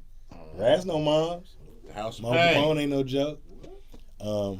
So I was blessed that the niggas that I had a group of friends that was in the music. I had my street group of friends, and I had my group of friends that was in the music. That includes Band-Aid, Scoot, Chunk, Sean family T. members. Yeah. Y'all niggas be surprised who I'm related to. Shout out to Sean T. He's really Shout out to Sean T. He's Prozac. been doing it for a long Cool time. Breeze. Cool. Yeah. It's a lot of. So Busy. It's Shout out to my nigga So There's Busy. so much talent from that area. That DR Shake. Shout out to my nigga Shake. Yeah, it's sick. All it's once again, I'm just a humble servant in the community, and I was blessed, and I'm giving you your flowers in your face here. As a young nigga, I was having fun. My little brother right there. Tell you, I grew up in the midst of these brothers doing their shit as a young nigga from Oakland, living in Menlo, like I said, back and forth. And you from the town, so you knew the politics. I'm from the murders, dubs all day, but I grew up in Menlo and I grew up in PA, in Menlo. And you know the EPA politics, man. All day. Nigga, we was funking when we dropped. Niggas used to be like, Direct from the Backstreet dropped in 1991. We was the murder capital in 1992. So In the midst of all In that. the midst of it. I was already 15, 16 going in. I got moved to Sac when Direct from the Backstreets came out. But everything beforehand, I had already chilling in Kavanaugh, doing the Boys Club. Yeah. When niggas used to go to Boys Club used to take us to Great America. Yes. Nigga, on the bus trip. Nigga, You remember Youth Outreach, nigga? Ooh. Camp Maymac, nigga. We used to have fun. Yes. You remember Camp Maymac, nigga? Camp fun. Yeah. Oink, and like I said, Yeah. I just tell y'all this, man. Niggas had fun with Elite Spree scooters from Stanford back in the day. Even Hillcrest, nigga. Eric, remember? We used to go see Uncle Eric in Hillcrest. We used to go visit. Oh, he was always in that motherfucker. He was always in Hillcrest. I was always in there with that. We go see that nigga on the weekends and pick him up and all that. Always be Pops and D unit in this We bitch. used to do some wild shit, man. So, but I love, and once again, like I told you, have one now. I want to jump into the new shit, but once again, just going into when I look at, because I'll be 50 this year in December, Lord willing. I'll be 50 next 74. month. June 12th. It's 74, the greatest year. OJ ever. murdered. Remember, the glove That was my 20th birthday.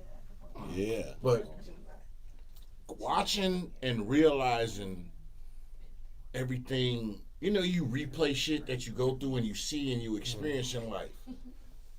I've watched some growth, and like I said, I'm a man enough to tell you in your face, because I watched and remember the shit from when nobody knew niggas' names outside that 2.5 square miles. Yes. I personally, and once again, I'm telling you, I watched this shit as a young nigga, even though I moved and got arrested at 15 and got moved. But I grew up from niggas with kids. Remember the niggas at the high dive at Kelly Park, and you had to be a bold motherfucker to the high dive at Kelly Park. Yes. It wasn't for everybody. Yes. You're a bad It motherfucker. wasn't for everybody. That's the shit we used to do. But I'm proud of you. I salute you.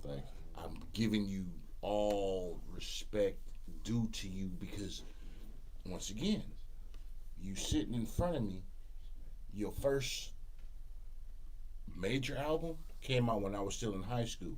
I had my 30-year reunion. I graduated from high school in 92. Me too. That was my year. Yeah. I went to Woodside. I played baseball. We know. But to be here, and this is the shit I want to speak on when it comes to pivot. When it comes to the music genre now, and you got everybody focusing on, and I'm not knocking none of the new shit or the people who had some small spectrum of relevancy. You already know. You know how I be. I'm telling like it is. But like I said, we be 50 this year. Yes. This community, this genre, this lane doesn't really give respect to the older genre, the long in the tooth of experienced people, and you relevant. You still doing shit. Like I said, I was in high school. I was a junior in high school when Direct from the Backstreets came out. Me too. And I had it before it hit the streets. And like I told you, when y'all did G's by 1-2-3s at RBL, Black C's little brother Toto, AC. Shout out to my nigga Toto. That's my dog. Toto, me and Toto lived, we got sent to a different area, and we lived a few houses from each other. So all they stuff was sending me, and I had y'all stuff. They like, where you at? I'm Oakland, and I got family in Palo Alto, Menlo. And he said, man, you know, my brother and them fucked with your folks and did a song. I'm like, it's beautiful. Yes. Shout out to my nigga Toto. Toto, AC is... AC Matthews, man. I talked to him some years ago. Crazy shit. I'm shooting a video with his brother Black C tomorrow morning. Let's talk about the new shit. I think you're going right into what I'm talking about. Let's go. Well, hold on. Shout out to my nigga AC Matthews, Toto. A real gangster, a real nigga, a real step out there. When I was in the feds, that nigga wrote me a letter, man. I don't know how he got my hookup. Yeah, I think he was locked up at the time too. And he wrote me a real deep letter, bro. And he told me how much he respected us. We used to have fun. Yes. How much he loved me, how much he respected me. And it was real touching because that's a real nigga. That's a real... You know what I'm talking about. Nigga. Yeah. We used to... Him, Baby, Black C, all three of them niggas. Matthews boys. So Black C would come up because we was in SAC. We got moved to SAC. I was arrested at 15. I got moved. I was living in PA. We were me and Raz, we chilling. When I got arrested at Mother's, I told you. Oh, shit. You got arrested at Mother's, nigga? Yes. God damn. And the family stepped in and was like, nigga, you're doing too much. They moved me to SAC. I was 15. I was like, I ain't had no choice in the shit. But anyway, right down the street from me was a group home. Everybody, and y'all listen to me. I'm from Oakland. Grew up in Palo Alto and Oakland and Menlo. I got moved to SAC. 89, 90. I was 15. There's a group home down the street. Everybody that lived in the group home was from the Bay. Oakland, Richmond, Frisco. Nobody from Palo Alto was in the group home, but everybody that lived in that group home was from the Bay. I was 8 houses down. We all went to the same high school. My junior year in high school, we met, linked up. I'm like, nigga, it's home. We in a different area, but AC, Toto, my nigga, salute. Harbor Road. He was there, and it was home, so I was good. I was like, I got home here with me. We had fun. And when he was like, hey, because I had everybody, I came home down here every weekend. So I'm bringing music up there. And no disrespect to SAC. This is when SAC was country. Nigga, remember when we used to think Hayward? No disrespect. Once again, I'm just being real. Shout out to Sebo, Brother Lynch. Shout, yeah. Mazza. Real shout. That's Shout back out when to going Sebo. to Pittsburgh Sebo was was the considered shit. going out I of met that town. brother. Shit. Good to him and They Marvelous. was going out of town when he went to Pittsburgh. Shout out to Marvelous, too. Shout out to Marvelous. They just was at Canada last weekend. I for can't talk 420. to you right now. I'm out of town. Right. That nigga in But- Pittsburgh. Remember, that's when niggas used to think Hayward was the country here. For sure. I'm like, So 20 that's when minute we drive. was sent up there. The first Metro phones didn't work once you got past This is Castro before. That was bad. That's Yeah. before. This is 1990. The Metro PCS. Niggas wasn't having cell phone. Sprint. You had to Yeah, have the Sprint brick back super. Yeah, you had Sprint the PCS. GTE. Yes.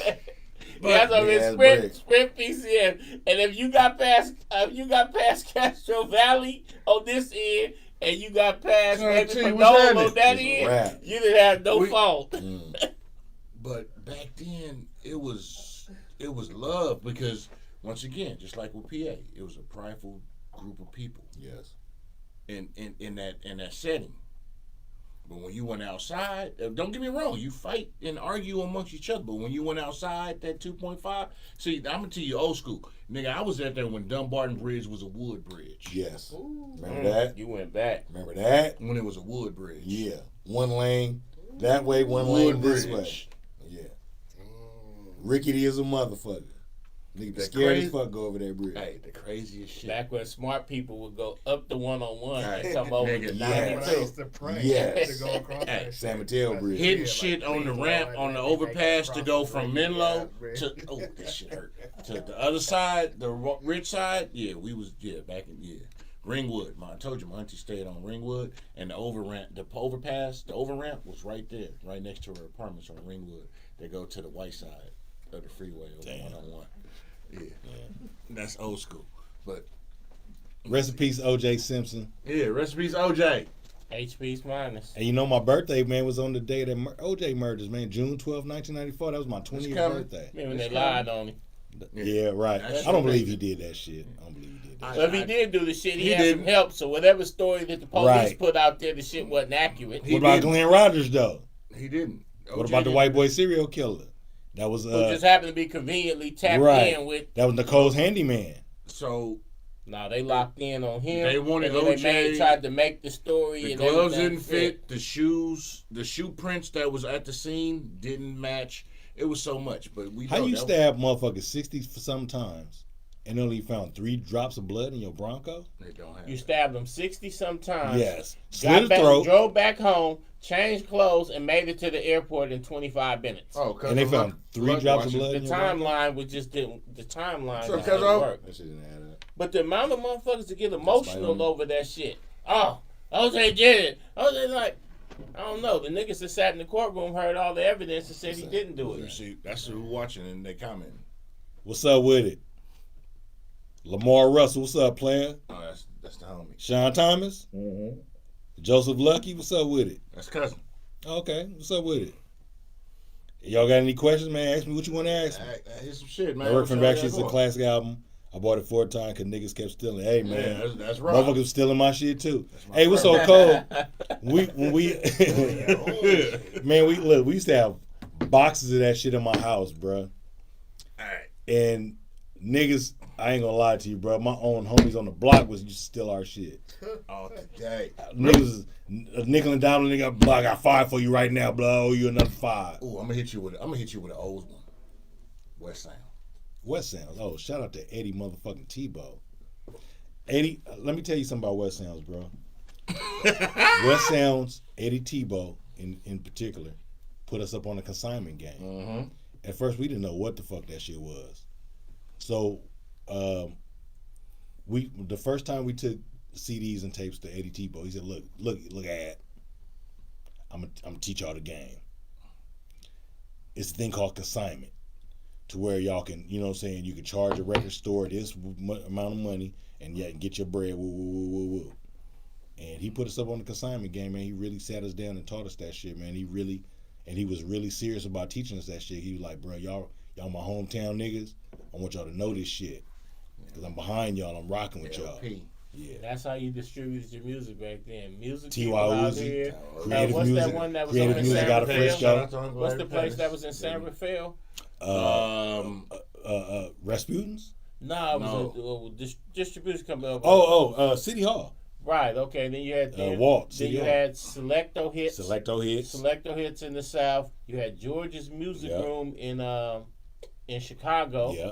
And George's Music Room. In fact, George is the nigga the old school dude that used to be stepping in R. Kelly's videos. He owned that. LA had one too. Rainbow? Was it Rainbow? Abbey Road. Abbey Road. Mm-hmm. Yeah. And then they had one out of Houston. And if you tapped into all them, and you would literally get the fax numbers to all the stores, and you would make your one sheet. Oh, ooh. And you J fax card. your one sheet out to everything and something. 8x10s, your glossies. Yeah. Brother Broski tuning in. What's You up, really bro? had- Hey, brother Oh, Broski, yeah. no? 405? Yes, Yeah. brother Broski. Oh, That's nigga, my what nigga. he He been on the show. That's my nigga. Hey, now Hey. Broski know this part of the Bro. game, but you literally had to. You couldn't in that era. you couldn't afford to be. What's up, brother Broski? Hey. Brody Loke. You couldn't afford to just be an artist. You had to learn how to get your music out shit there, on. or you was not gonna What's make up, no bro? money. Hey, brother Broski, let me tell you something, bro. Go ahead. I'm a huge 415 fan. All day. 415 was the blueprint for Totally Insane, New bro. niggas in the game. When that 415 dropped, bro, me and Tim was like, nigga, we finna make our album like this. Bro, she Nigga. my nigga. He been here. Yeah, that's my guy. We fucks around. Yeah. I told you. Brother Broski, yeah. I'm a Hey. big fan of yours, bro. Bruh. 415, Richie all Rich, day. D-Loc all day. Jed, DJ Daryl all Daryl. day. So That's DJ Daryl, one of the I'm a first humble cats. servant. EPMD and 415 is the blueprint. of blueprint bass. for Totally Insane, bro. Dude, That's a movie need to be done because even Real shit. Snoop and them was made 213. off of Snoop. the area code. Snitches It was and area bitches. code. Yeah. Because Snoop, it was Nate Dogg that and shit, man. Snoop, Nate Snoop Dogg, said Warren Richie G. Rich was his It's favorite alright. rapper. Yeah. Yeah. Yeah. This shit. So once we've had a history lesson and we just going on. I ain't even time limiting. I can go into the We masterpiece having shit if y'all want me to. I can't see. Let's go. Man, Thinking you light. want to touch on We it. was going Let's into go. it because so we got the West Coast Bad Boys with Master P. Let's go. Let's tap on that. How did that happen? Which was the first album that Master P really saw. Because money Master on. P was putting out compilations. Because the Bay. I'm Well- gonna preface this. But that was the first one he really made money Yeah. on. Well, West what- Coast what- Bad Boys. what happened was Give this. it up. What happened was this. We had been knowing Master P from Music People. Mm-hmm. A lot of motherfuckers don't know Music People, Independent Records is two separate entities. Broski said he appreciates you. Music People is the distribution side. Independent Record was the record label side. What happened was Music People was having so much success distributing Bay Area artists that they started their own record label called Independent Records. So he started signing Bay Area artists. EHD Yes. was on there. Yeah. Shoot Down was on RBL, there. Who else was on there? Mac Mill, Andre Mac Nicotina, Mill, the Chuck was on it, Dangler. and then it was Whatever happened Tandem. to that cat? Just Ice. Remember Just Ice from the East Yep, Coast? from the East Coast, yeah. KRS One He Boy. was on self-destruction. Mm-hmm. So what happened was, when Direct from the Backstreet dropped, we was getting distribution through Music People. The shit was blowing up so fucking fast and so big that we couldn't control it. Yeah. It was like we were selling out so fast we couldn't keep up with the demands. You know, back then You had to manufacture. You had to Yeah, have the Because you got to turnaround. pay to for press the it up in like press. 2 or 3 weeks. That's why Forte That'll fuck your ended- motherfucking and flow that's up. why Forte ended up signing his deal with Chrysalis EMI because when Players Club blew up, they started getting orders for 30,000, 40,000 copies. But cats hadn't made the first batch of money back, Yeah. so they couldn't even afford to go press Go press. Right. these other units. He came up through Independent Records first. Mm-hmm. Yeah. Forte, shout out to my nigga Fo, man. Mm-hmm. A lot of y'all pray for my nigga Fo, man. He's sick right now. Yeah. He's going through some All shit. praise Allah, please. Prayers go out to my Healing nigga hands Fo, on that man. I love you, bro. A true Bro, bro. pioneer in the game. Pioneer. We're going to always give everybody Oh their man, props. rest in peace, my nigga Ballhead Rick. You know Ballhead Rick. Or Rick passed away. passed, some months ago, yeah. Oh man, rest in peace, my nigga. Wait, man. out of Richmond? Nah, he's No, out of Ballhead Frisco. Filmo, Cougnut. Yeah. I'm thinking about Lil Ballhead Rick. Lil Rich, Rick was and then out there. Mano from 415 Mano passed from a 415. couple. Oh my god. Rest I in mean, peace, from my nigga, 11.5. man. I said 11.5. Broski, you It's ain't been a the few dangler. Broski's Knock the it dangler. off. All praises, bro. That's Broski still rapping, man. Yeah. Nigga, let's link up. Nigga, Bro, where you at? Hey, Where D-Loc at? Nigga, let's call. do it. Hey, hit me in a minute. I'm gonna call. Mac I'm Mill gonna call from you before we 2-4. leave. Shout out to Dangler, Nigga that Mill. was the shit. We gonna link it up. You Shout out already to know, Mac Mill. cause I got you. All That's my up. label mate, Mac Mill. Yeah. Andre Nicotina, Dre Dog. Yeah. Exactly. RBL. It was. IMP. You came from a genre of great fucking Bay music. Of everybody had their own lane. Yeah. Don't get me wrong. Everybody had their own lane and was doing their shit, repping for their city. But when you had the inner, because the Bay was the granddaddy, the inventor of compilations. Because Yes. niggas, and The what I was independent game came out the Bay. out the Bay, and when it came to Master P got the game compilations, from the Bay. of course he did. Definitely. The thing about compilations, because you had Foley, all the old compilations that came out, and the underground rumor was, because niggas was dropping songs, compilations, you would give a song that you didn't put on your album, and you just slapped it on there, and it'd be like, But nigga, then you had compilations drop like Cell Block compilations. Oh, that's one everybody of the- dropped their A game on yeah, the motherfucker. but no, True. A reason why though. True. Yeah. But that game, but that's the base shit when it comes to this music shit, and you being a pioneer in the influx of that whole takeover, because I ain't knocking the South, I ain't knocking the East Coast, I ain't knocking nobody's shit, but I will always stand on business when it comes to this base shit. Yeah. The fucking 9 counties that's here. Yeah. Let me tell you the West Coast Bad Boy story. Yeah, go for it. We had already knew P from Intermittent Records. I'm gonna give you Broski's number. Definitely. Master P used to get distribution through music people. Mm-hmm. But what happened was the albums that he was putting out wasn't popping in the Bay. Yeah. Niggas wasn't really rocking with that shit. So he had an idea he was gonna bring all the top niggas from the Bay Area and put them on one album. He always was a hustler with Right. vision. It's more, all the top motherfuckers from the Bay, and y'all the first 2 motherfuckers I had in mind to holler at. That was us and Black Sea. He's like, man, if I can get y'all stamp of approval, everybody else will get on board. For sure. And us and Black Sea was like, nigga, let's do it. So he said he took that and went to Sebo and JT and my niggas Lil Rick and them out there. The Rich, yeah. And went to all them niggas like, hey, already got Totally Insane in the RBL approval. What's up with y'all? And niggas like, hell yeah. Let's do it. Them niggas fucking with it. UDI, Let's go. all them niggas. Yeah. That set off an era though, man. Yeah. That's that cell block. That got Master P that deal. Niggas don't remember Bay I'm Area a- players. That got Master P Bear that. and play. My God. Oh, wait a minute. My nigga Ted. Shout out to Ted. I'm finna give you one. Go ahead. Attack of the Killer Hoe. Oh, yeah, let's go. You, Seth the Gaffler, Shout out to Seth. That's my nigga TC. TC Attack of the mastermind Killer Hoe. that shit. West Coast niggas. I remember when that mastermind shit that came out. I had that Seth tape. Gaffler, TC GLP, masterminded get that. low players. He called me one day and said, Ad, I got an idea, bro. I'm going to link you up with Seth the Gaffler and Hennessy from 11-5. Yeah. And I said, nigga, let's go. that shit, I got that shit still. Nah. Oh, then we start And you fucking. gave props out to your people. You said to the East Coast. Not, Oh, for sure. Because you got ties here. For sure. Definitely. All day. That shit, niggas be like, man, you always up like, because them niggas go and that's what he do. Let me shout out to my Mexican niggas.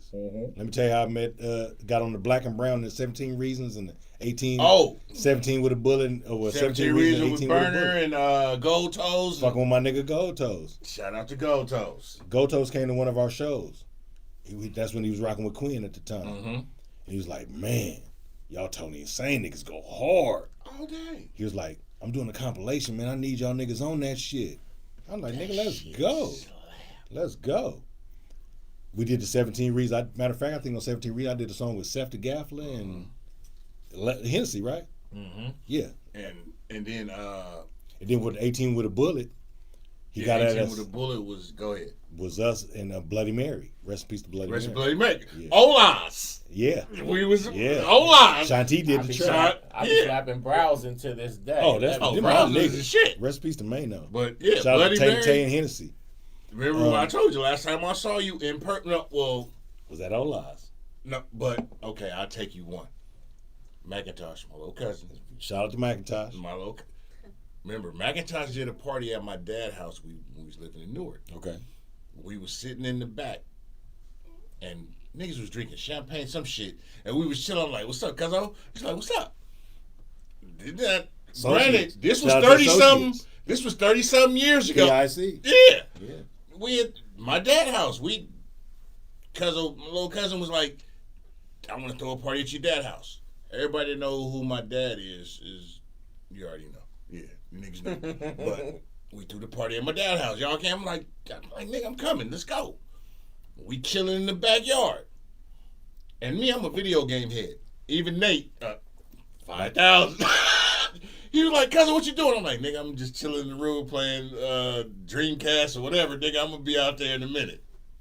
So we in the backyard chilling. Oh, yeah. Nah, you know me. I've always been a different nigga. But we was chilling. And I'm like, cousin, what's up? He's like, nigga, what's good? And you did like this. Nigga, hit this shit. All right, nigga. We had fun like a motherfucker at my dad's house. Listen to me. Niggas lived in Newark, Union City, and you can't do shit over there. This is in the 90s. My daughter from over there. At my dad's house. No bullshit. No, nigga, at my dad's house. Nigga, we had monster party. We all chilling. Fun shit. And then Ola's. Them was the last two. Ola's. Ola's was We used to do a Totally Insane night on Wednesdays. And had that shit cracking. We Niggas used to come out on a Wednesday to Ola's Totally Insane night. I'm finna tie it in with Cuzzo. Bring it in. B.I.G. Rest in peace. Rest in peace, B.I.G., My man. cousin, I love that nigga to death. This shit always on the deck. So when B.I. first came out, you know, because once again, and then I'm gonna segue this shit halfway. I got niggas I've known for 40. I'll be 50 this year. I got niggas I grew up with, and we go 40 years. Mm-hmm. And the thing with B.I.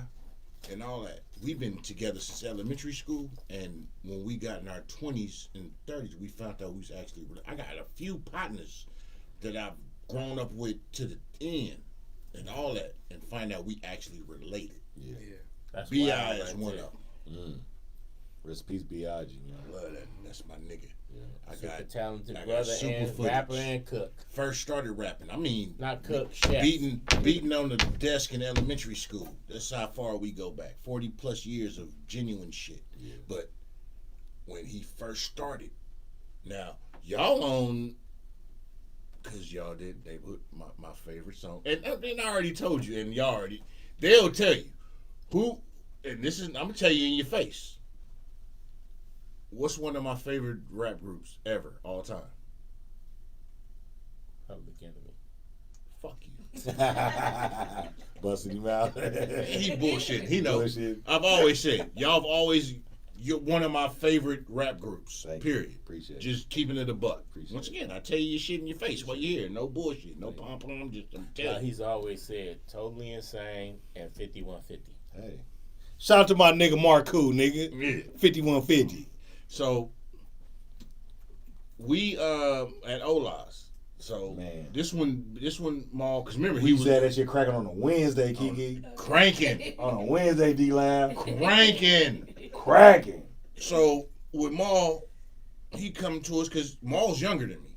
He's a couple of just like Raz, my little brother. They a couple of years younger than me, but he grew up under us, and I love him. We do everything. He like, come with us, fuck with us, man. We doing. I got a show out there with Totally Insane, and them. Like, oh, that's fun, that's folks, that's fam, that's love, that's good. Because once again, I live in the Dubs, grew up in the Dubs, and there, I'm like, nigga, it's good, let's go. I'll fuck with you. That's back in the days when you wouldn't have a problem with hitting them bridges, wherever it was We going go. down there. Because I would go. Now niggas, the shit be major shit could be in Frisco, and the nigga So won't we even go. go. Man, we was hit. We hit the bridges. We go, right? So we coming, and we get there, and we pull up in the parking lot. And I can hear, I'm like, oh, nigga, let's go. And if you didn't have no slap, you park in the back. That's my favorite song from these niggas. Neighborhood rock stars. I'm like, nigga, let's go. So we getting out, coming, and my little brother Raz, before he did this, once again, just keeping the truth. That was the last time I was see my little brother in public. I didn't know he was gonna be there, cause I go in, I see Duke. They like, nigga, what Duke, you doing Kev. here? Yeah, Kev. They like, nigga, what you doing here? I'm like, oh, what's up? Tutu. So I'm on stage. Come here, Bloody Shout out to my Mary. nigga Deuce. Duke. So Kev. like we were saying, with Bloody Mary, because remember, Bloody Mary, Bloods and Crips, they was on stage doing shit. Oh, my bad. So B.I.G. got on stage. That was his first time because he came out with 2 for the Money, Yep. and he was doing his solo thing, and that was right in the mix of that, right? So I'm on stage with him, and Tutu came on stage with it. Tutu was like, "Sean, what's up?" I'm like, "What's up, man? What's up, Ron? Come on." So we chilling, and this is in the beginning of the. Oh, and everybody knew. They was like, "Oh man, they come." I'm like, "Man, it's good, dude. This family, they cool. Y'all chill." We had hella fun. And so we chilling, meandering through the crowd, and I see my little brother. And he like, nigga, what you doing here? And I'm like, nigga, what you doing here? Nigga, I'm like, what cuz we chilling. Mm-hmm. And y'all, but my shit, let me bring it back.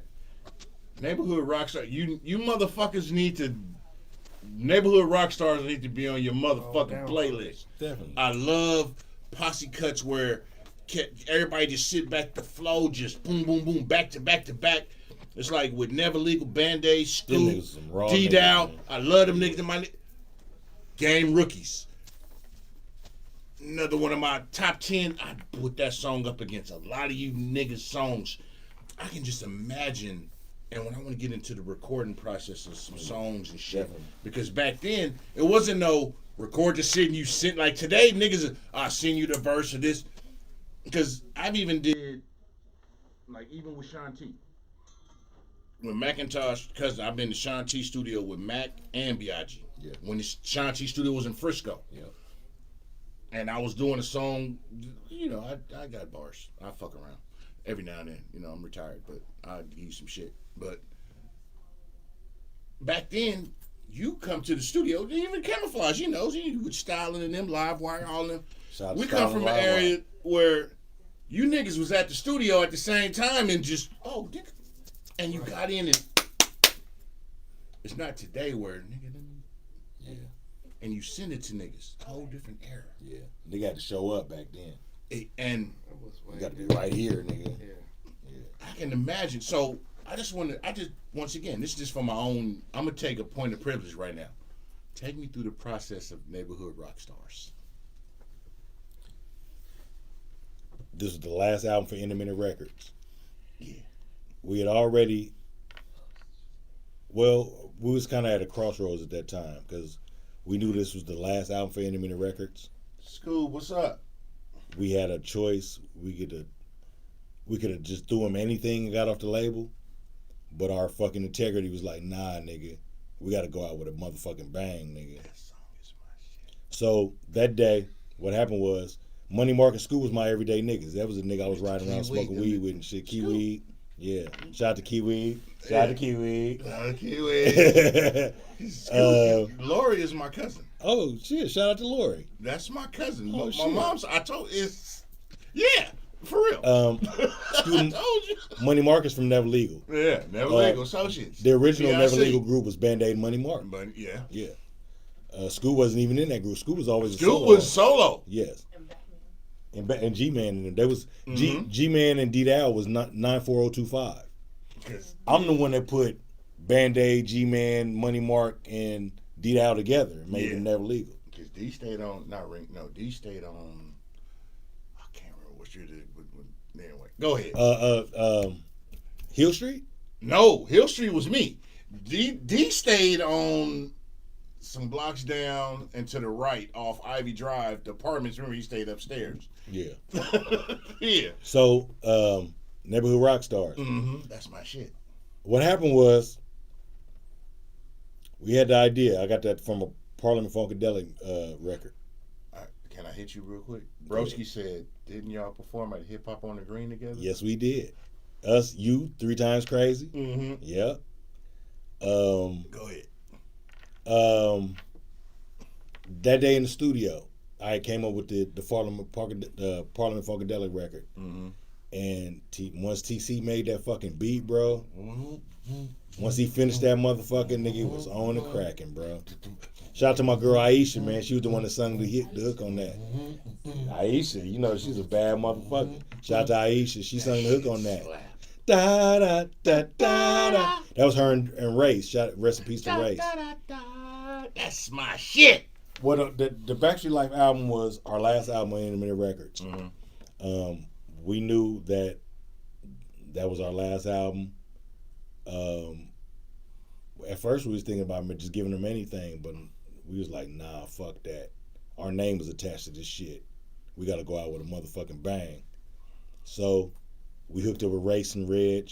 Shout out to Race, rest in peace, Race. Shout out to Reg. We adapted the live bass. My nigga Race played the bass on all them tracks.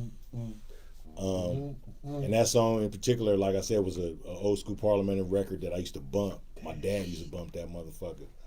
And I was like, we gotta flip this shit. That is my favorite song. So once TC made that beat, man, shit, I think we wrote them verses in like 5-10 minutes. Me, Money, Mark, and Scoot, we each went in one at a time and did our shit. Scoot, my nigga. That's the baddest motherfucker out of East Palo Alto. Bruh. So, period. Point blank.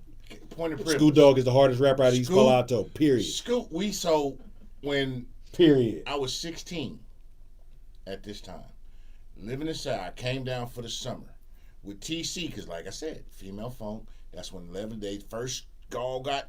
Juju is the hardest female rapper at East Palo Alto, period. Dope bars. Yes. We used to practice because Terry had a tour we were supposed to do, and I was just down there for some weeks for the summer because I had to go watch a house for the summer.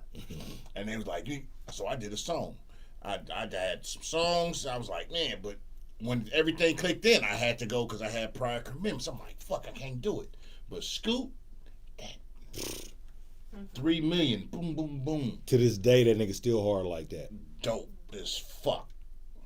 And I could just imagine. When we was in Ravenswood Middle School, that nigga was at Willow Elementary School. Spitting. Knocking niggas' heads off. We used to have to walk over there and go see what that nigga was talking about. Scoot is the most underrated rapper from East Palo Alto ever in the history of East Palo Alto. Because the whole time we was doing Totally Insane, Scoot was always a solo artist. And when we did Direct from the Backstreets, Scoot had an album called The Fluke that was supposed to come out. But it was always something that happened that always derailed his fucking album. The nigga had an album called The Fluke that would have been one of the greatest hip-hop albums out of the Bay Area to this day. Scoot is a bard, lyricist. Oh, he's a beast, man. Very, he's a fucking very beast, talented dude. brother. I love he's a fucking beast, all dude. day, and that's family. He's a one take J. One take J, yeah. Yeah, he's a one take J. We used to have, That's the we rawest used to sit there in the back of the nigga, one take, nigga. Yeah, that's the rawest nigga from East Palo Alto in East Palo Alto history. There's Shout not another rapper shout in out East Palo to Alto that Black can Boy. fuck with that nigga. And Blackbird, clothing line, y'all better fuck with it. Yeah, real shit. So and I'm a pioneer from East Palo Alto, and I can say that. Can't nobody fuck with Scoot. That's a hard nigga. Is dope. So yeah, y'all, that song was y'all all. So I'm a because I really. And that was just like a. What you got that was going. just like a. That was just like a. Nigga, that was just a day in the studio. TC made that beat, and we just got on that motherfucker. That shit go. Yeah. That's some. Aisha and them happened to be in the studio that day, and because people you got groups where they call it a posse cut, and if you in the true pioneer of old school rap, hip hop, whatever you call it, the posse cut is when you had a song where everybody in that clique, that group got on and just went. Yeah. And that's a true definition of a posse cut, y'all. That's my favorite song. Thank you, appreciate it. That shit go. Thank you. That's y'all, and of course I got a plethora of y'all songs. That's my favorite shit. I tell you this, I don't even trip. Junior year high school, I performed that shit at a talent show. Dope. And for y'all that don't know, I'm gonna tell y'all something. I would like to see that. You got footage? I did because in high school I was on cable. We was doing shit because I was the host of the show.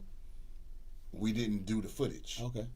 And that was. But you performed that song? Yes. That's what's up. And it was playing. I was like, cause this shit slap. Cause I had y'all shit out there. They was like, this nigga. I was like, no, this shit slap, and I want y'all to hear this.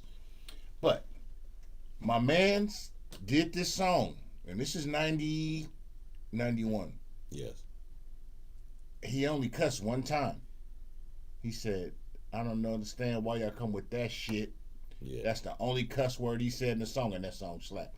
Isley Brothers, Between the Sheets sample. And you wanna know an interesting fact? To this day, 2024, that's Totally Insane's top streaming song. Out of all the songs, I Don't Even Trip is our number one streaming song. And they hit me up about that because I played the track. And we was on stage, and I'm like, this. They like, man, you got this? I'm like, because I'm from Oakland. I'm out there. Right. They like, yeah, I'm like, I got all the music. I want y'all to hear this shit. And, I mean, the song I Don't Even Trip was, everything on the song was true, bro. That was a true story. That was really what I happened. was like, that shit was dope. I just told the story what happened from middle school to totally direct from the Backstreet dropping. It was just that shit happened. Real shit. We start off the talent show. We start off at Ravenswood on the playground. Miss East gave us the classroom to practice our shit. We was rocking talent shows in June teams. Mm-hmm. And then the Kelly Park talent show is where the shit went down and shit got shot up. We was in the newspaper. They blamed it on us. They blamed it on us. But that right there is what gave Totally Insane the street cred that we needed. True. Because y'all came from an era of, once again, you come from an area of proud people. Because our parents, our grandparents, I'm gonna tell you, my grandfather bought my grandmother the house on Hill Street. Paid for it, cash. We didn't have a mortgage, nigga. Yeah. And that's from some accomplished melanated, we ain't black. You niggas that call yourself blacks, I would tell you kill yourself, but I'll probably get canceled. But choke a dick yourself with a dick or something. Damn. But that's the era we grew up in of responsible melanated people. My grandfather bought the house from my grandmother and her kids, which my dad, my aunties and them on Hill Street. Next door, the corner was the Momos. Mm-hmm. Across the street was Jesse Clark. And Jesse Clark, shout out to my nigga Jess. Shout out to Jess, Chef, and that's my nigga. Yeah. Next door to us was Robert Shield. Oh. Shout out Rob. Hey, and Darren Sterling and them, my first girlfriend, Olivia, was down Hill Street then. And then Katanga and them. And MC Kong. Eli, it was down the street on Hill. I tell you, nigga, MC Kong, rest in peace. MC Kong. But, and Nate was across the street on Ivy Drive, the Green Strip. Yeah. We had fun. But them was some different times of when I look at today's shit. And once again, I'm giving you your shit. Because we grew up in a different era and you still out putting new shit out. Still relevant. Still in the shit, and it counts. Because you got record release party tomorrow. Yeah. Video shoot tomorrow. Yeah. Speak on it.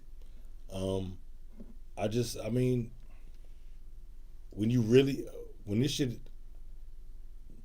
this rap shit is my life, dog. This ain't no bullshit to me. Thank you. I've been doing this shit since I was 10 years old. So, majority of my life, 40 years, bro. This is what I've been doing. This is my passion. This is what I want to do. Yes. And I just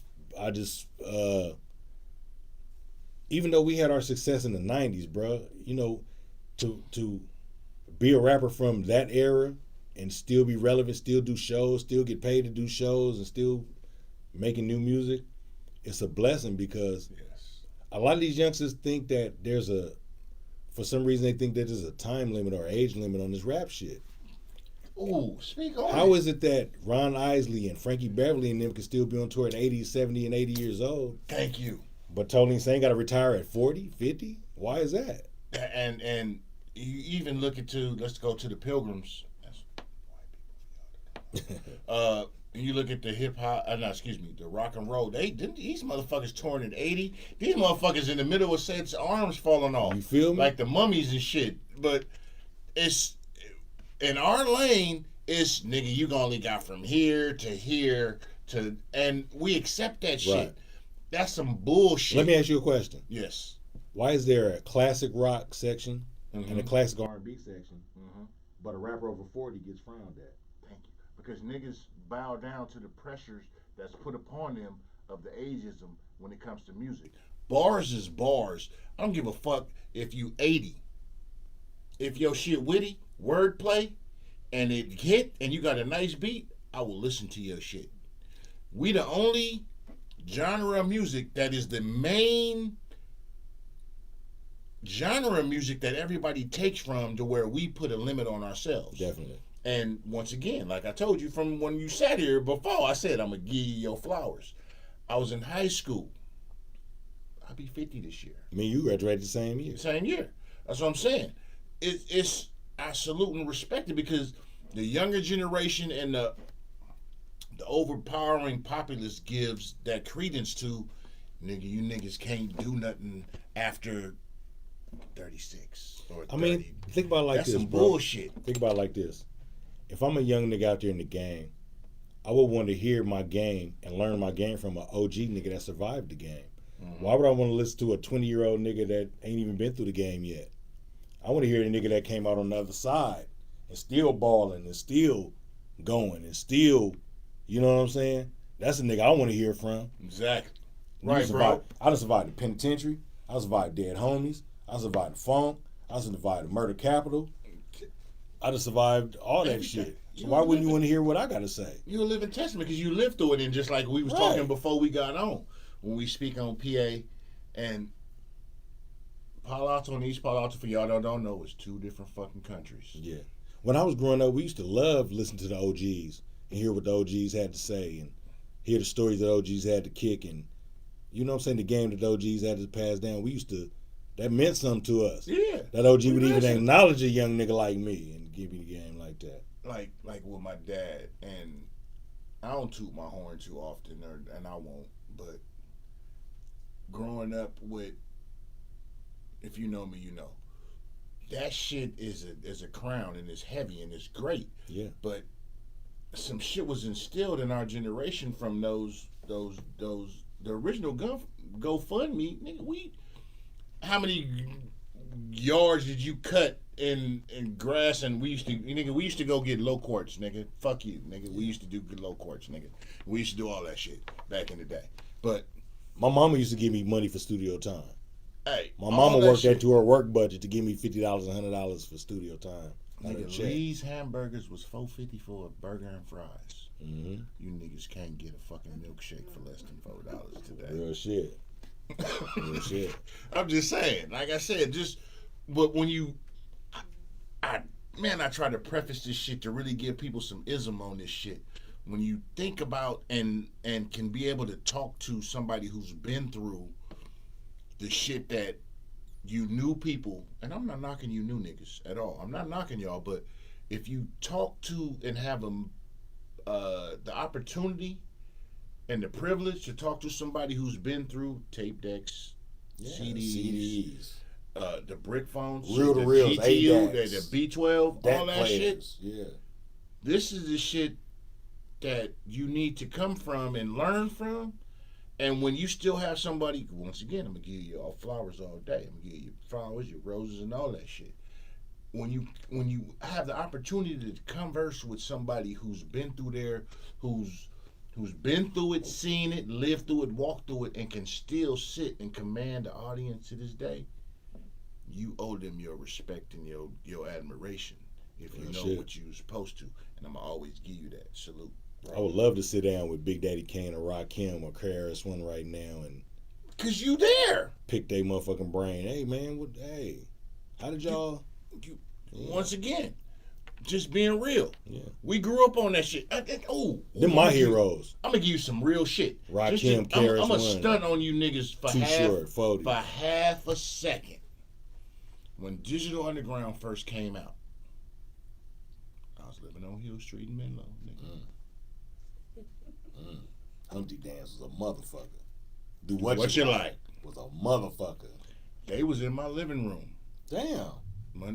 My cousin Tane lived. We all Money B, Hill Street, 1311 Hill Street, nigga. When they shit, they was like, I'm going to Woodside. Young nigga. 14, 15, young nigga. When they shit first came out, we kicking it, because it's all relative. They video first came out, we watching they shit in my living room. Matter of fact, when Tyson lost to Buster Douglas. I remember that. This is the shit. My dad had my Uncle Nate, everybody used to come to my dad in my house back then. I'm watching the dunk contest. Same night, Tyson lost to Douglas. February 10th. 90? Yeah. So we on Hill Street. I'm watching the dunk contest. My Uncle Nate, and my dad, although they come to the house, they want to watch the fight, but I'm watching the dunk contest. That's when it's Sean Kemp, I think, versus Dominique Wilkins? Yes. Yeah. That dunk contest. That's what I'm watching. I'm in the living room. I got big screen. Niggas didn't have big screens back then, but we had a big screen. Flow model? Yes. Yeah. The shit you. Yeah. That shit opened up like your chick after, yeah. Anyway, but so they all come over, and I'm watching on Dunk Contest was on TBS. Yeah. They want to watch the fight. We have to. I'm outvoted, but that's how I go back with this shit. Them niggas switch to the fight, and we watch Tyson fight. That's some real ill old school shit. Some memories of some great shit. Of a lot of you cats now that they don't relate to this shit. And like I said, I remember the KOD. I remember the Kelly Park days. I remember the talent shows. The talent shows at the Boys Club. I performed at a couple of them as a year when we was breakdancing back in the day. Even Juneteenth at the Rack. Oh, this is the ill shit. I'm gonna give y'all this story, and there's a few people that know this story. It was a Juneteenth in PA off University at the Park. Yeah, Bell Street. And it was, don't come. This is back when it was, nigga, if you don't know nobody, you don't come. It was just like, nigga, you come, you'll be tolerated, but don't try to acknowledge where you from too loud, because niggas is not going to take kind to that shit. Ask Thug Life. Thug Life got whooped on at the Juneteenth. Yeah. So this year was... Pac was in jail that year, 95. There was some cats from San Jose. Mm. You gonna remember this. 7 Tree? You do it! Yeah. Thank you. You know where I'm going. Exactly. Yeah. Niggas was on stage, and they did their shit, and niggas was like, okay, and he was like, shout out to my folks over there at 7 Trees. They walked these niggas from the stage to the city limits. You want to hear the whole story? Go for it. The day before, me and Never Legal was shooting a video, Players Don't Hate remix, and Thug Life showed up. Big Psych, Rated X, Rated R, and all the rest of Thug Life showed up. Pac was in jail at the time. This was Me Against the World that came out. And the day went cool, man. I don't know what the fuck happened. Yeah. When the Thug Life niggas kept cripping cousin my homeboy. And my homeboy Drew Pratt, man, from Alberni, man. He wasn't going for that shit, man. Hey, shout out to the homie Quan, who's your rap B. He told that nigga, he said, look, bro, I'm from the Bay, man. Quit cussing me like that, bro. And I guess dude got offended and cussed him out. My nigga Drew hit that nigga with the motherfucking boombox he was using to film the video with. Broke the whole radio over that nigga head. Bow! Damn. Kicked it off. So the very next day was the Juneteenth. This was on a Friday night. The very next day, Saturday, them niggas showed up at the Juneteenth with a whole bunch of 7 Tree San Jose dudes. Thank you. And I've told niggas this story, and niggas were like, "Nigga, you not serious?" I said, "Nigga, they was in the front row. I was there. I was there. We was on stage, and my nigga Blood James. Shout out to my nigga Blood James. You know Blood James. That there. Nigga snatched the mic out my motherfucking hand and said, "Hey, fuck all these crab niggas. This East Palo Alto." Them niggas, hey, once again, shout out to all my crib niggas. I don't bang, I don't nothing, but yeah, it's. But that's what that nigga said. I remember that shit. These niggas said, and they was like, man, because they was from San Jose, 7 Trees, and he was like, man, shout out to my folks, because they folks was in the crowd. Yeah. And he's like, shout out to my folks, 7 Trees, and they was like, and they was in the crowd like, yeah, woo. Everybody just was like, for real. My nigga Blood James hit that nigga so hard. These niggas walked. Hey, that nigga across the whole field. I'm a peaceful man. This at the Rack, Bell Street Rack. Yeah. Hey, he slid that nigga across the grass. They walked these. I swear to God, it's hell. I got video of me telling this story, and I'm glad you hit. Thank you. It's true. They walked these niggas. Big Psych and them out the venue to the city limits. Yeah. Took the nigga car, stripped it, took the beat and the rims off of it. I was like, Kiki got charged for that shit. I was like, shout out to my cousin Mr. Kiwi. He got charged for carjacking for that shit. He was facing some time for that shit. That was but that's that pride. Because it was like, because here's the thing, I will say this about PA. And just from once again, I never had problems there because I grew up there back and forth. And niggas would be like, nigga, you live in Oakland, you did? And I'd be like, yeah. But they was like, yeah, you with us, you wasn't. But I'm like, nigga, all that. Nigga, there's ices and all that. Yeah. I never had problems, but I understood the whole niggas that ain't from here. I understood it. Yeah.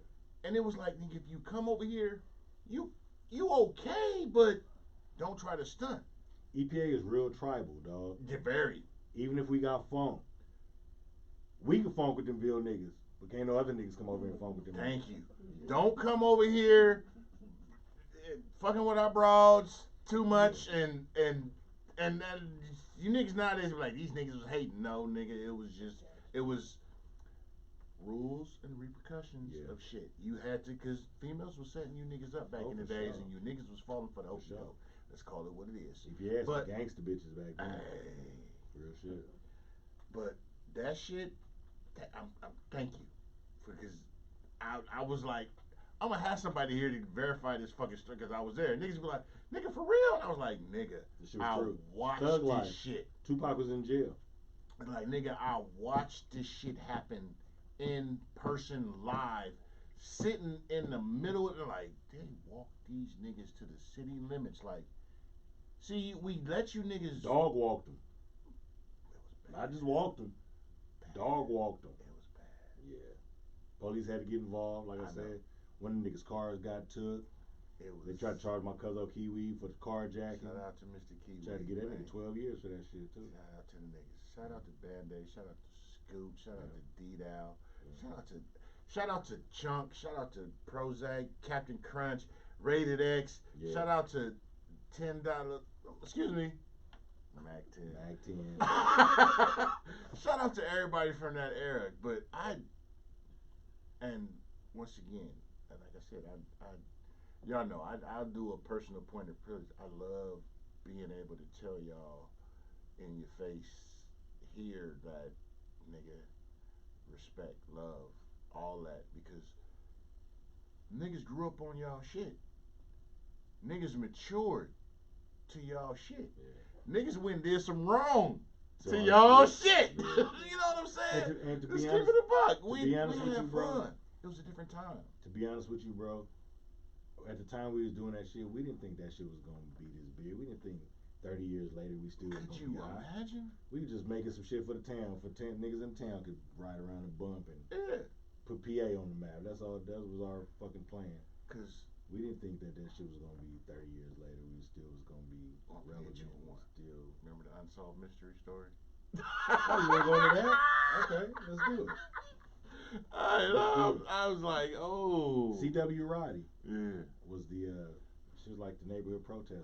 Yeah, she wasn't no joke. On my block, we was selling big crack, and she lived right around the corner, and she wasn't having that shit. She wasn't having it. So she had the protesters out there picketing the shit, and had the police out there fucking up our shit.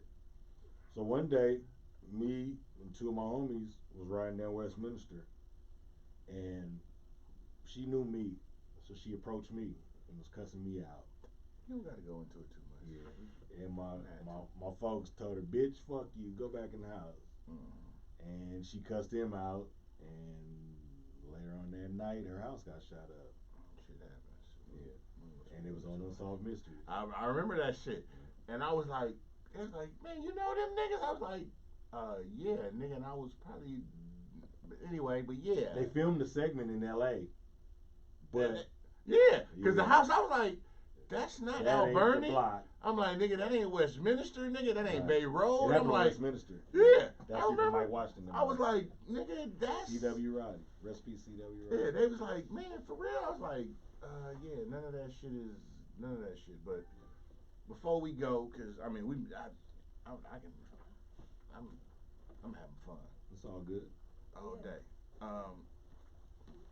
Tell everybody what you got going on. You got record release party tomorrow. I got the new album. Album dropping. St. Valentine's Day Massacres came out February 16th. I'm shooting a music video tomorrow featuring Black C and Band-Aid Black C from RBL and Bad Day from Hood Stars. My cousin, blood related. You know. Both of my brothers, Family. man. You know what I'm saying? Family.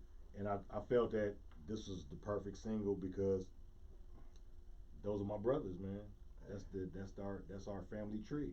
Shout out to RBL and Hood Stars is our family tree. Y'all been, once again, it's a salute to Bay roots of the shit we went through, and it's a progression. You look at the progression of the shit, and it's dope. Yeah. So it's just me. It's an honor and a privilege to do a track with two of my brothers, Black Sea and Band-Aid. Like I say, that's our family tree, man. You know what I'm saying? We come from the trenches together. Yeah. And it was just a blessing to. The G Code song is a full circle moment for me. Right. It's our past. It's our, Hood Stars is our future. Hood Stars carried the baton after we fell off. Y'all didn't fall off. I mean, y'all passed the baton. Passed the baton to the young homies. Yeah. And they carried the baton well. They took this shit to the next level.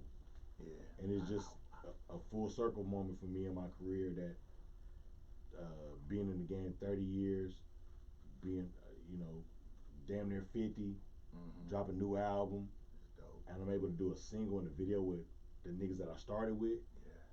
You feel what I'm saying? It's full circle. We all still hot. We all still relevant. Bars, personified. Each one of us had our own time and our own legacy. And for us to come together and do that. Niggas is Voltron. Just feel good. We know that shit. We Just Cobra feel Commander, Tomax, and Zaymon. Niggas Voltron. Feel good. Just like I tell you once again, I'm honest. I tell shit. Some of my dream interviews to have people here. I want you and Phil. I got you. Yeah. Which I'm working on shit. Shit happen on when it's supposed to happen. I want you and Phil. Maybe we get a phone interview with Phil next time. I'm good. I won't crack. Me and Mac, we used to bag like a motherfucker back in it. I'm a bagger. He in Texas. He moved to Texas. I'm like Sean is in Georgia. Yeah. But Quan, Uzi Rabi, my nigga, we was at Woodside doing hella shit. You remember this.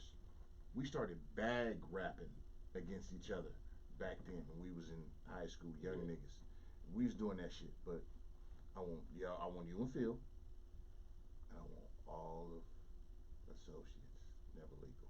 Those are my dream interviews. We put that together. Those are my dream interviews. I hit Band-Aid. I could have brought D down tonight. I talked to D. Band-Aid I hit him tomorrow. I hit D. I was like, he said, I hit you. I said, cousin, what's up? I said, hey, Ad coming. You should come through. He's like, I hit you. And I'll bring him next time. This is, for me, once again, I'm a person of point of privilege.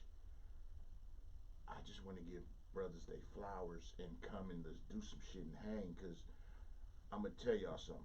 And this is from just real shit. I love being able and knowing from the shit that we went through and seen as young niggas that I can sit in a room in front of you no matter how long I've seen you and see you breathing. I like that shit. Right. That's the shit I love to see, because it's dope as fuck to be like, man, you remember the homie? Yeah, where he at? He good? He living? What's up? That's what's dope shit. That's cash shit now. Fuck a chain. Fuck a this. That's what the fuck is the shit is now. And I'm being a buck with y'all.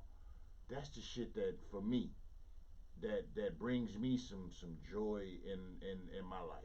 Yeah. To be able to see anybody I know that's alive, because you can attest to it and I can attest to it.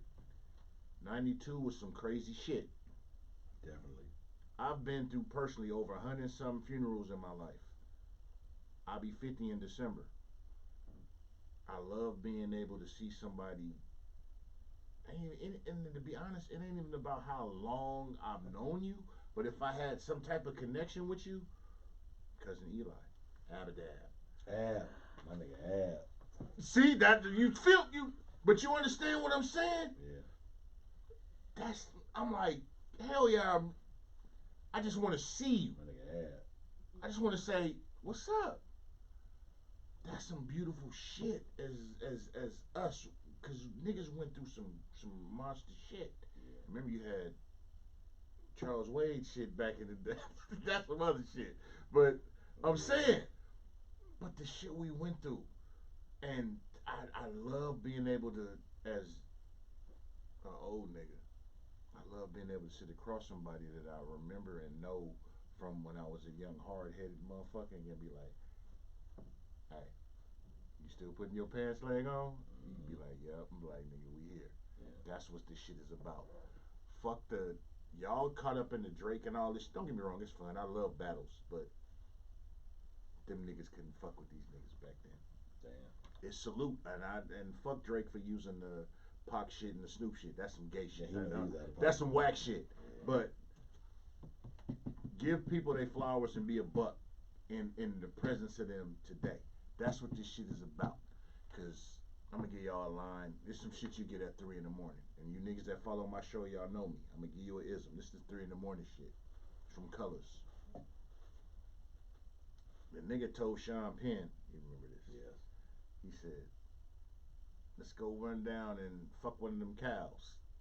The nigga told him, why run down? Let's walk down and fuck them all. Yeah. You niggas is not even fucking cows.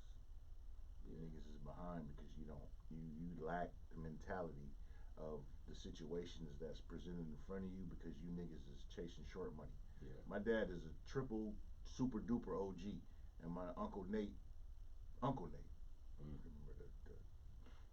in the G, the door, you know what I'm talking about, that door. But anyway, but my dad used to tell me, nigga, shit is chickens today, feathers tomorrow. Yeah. My dad taught me when I was in elementary school, the only way 3 people can keep a secret is if 2 of them did. Yeah. I grew up around some motherfuckers that ain't no joke. I got game like I read the directions. You niggas need to read the rules. And this man is a testament to reading the rules, and he's still here today doing what he's doing. And we was laying the blueprints down for y'all back then. For real. We was telling y'all what the fuck we was going through in the 90s, and all you had to do was tell you the truth, because that's all you had. Yeah. This shit, yeah. So I want to wish you continued success and blessings in everything you're doing. Thank you. I might try to pop out. And Raz, where my little brother go? But yeah. Well, if you don't show up to the video shoot, come to the party tomorrow night. We got bottle service. I might fuck around with it because I gotta go check on moms and shit. But I might come out there and Raz, yeah. Ain't no dress code, dress how you want. It's gonna be cool. We got live performances. Everybody from the town go perform. From my nigga Money Mind to Hyphelini to my nigga Sleeves to my nigga Cool Breeze to King Seidel to the whole town. Hood Stars, we in the building. Bad Day in School, my niggas. Bad Day in School, we in there. That's what's up. So tell everybody where they can find you. Shout out everybody you need to shout out. Tell them what it is. The new album, St. Valentine's Day Massacre, is out now, available on all digital platforms. The record release party is tomorrow night at Mosaic Lounge. What's the address on that bitch? Mosaic Lounge, just at 211 South First Street. Yep, South First Street, San Jose, California. San Jose. 95111. Fuck with it.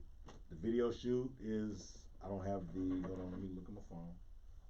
The video shoot is in Frisco at they got a peace rally going on tomorrow in Frisco. Shout out to Frisco. You know what I'm saying, a Stop the Violence peace movement. Black Sea is headlining, RBO is headlining. He invited us to come out and shoot the video. There's going to be a big crowd out there. They got a lot of activities out there for the kids. It's all ages. You know what I'm saying? You know, we on some positive shit.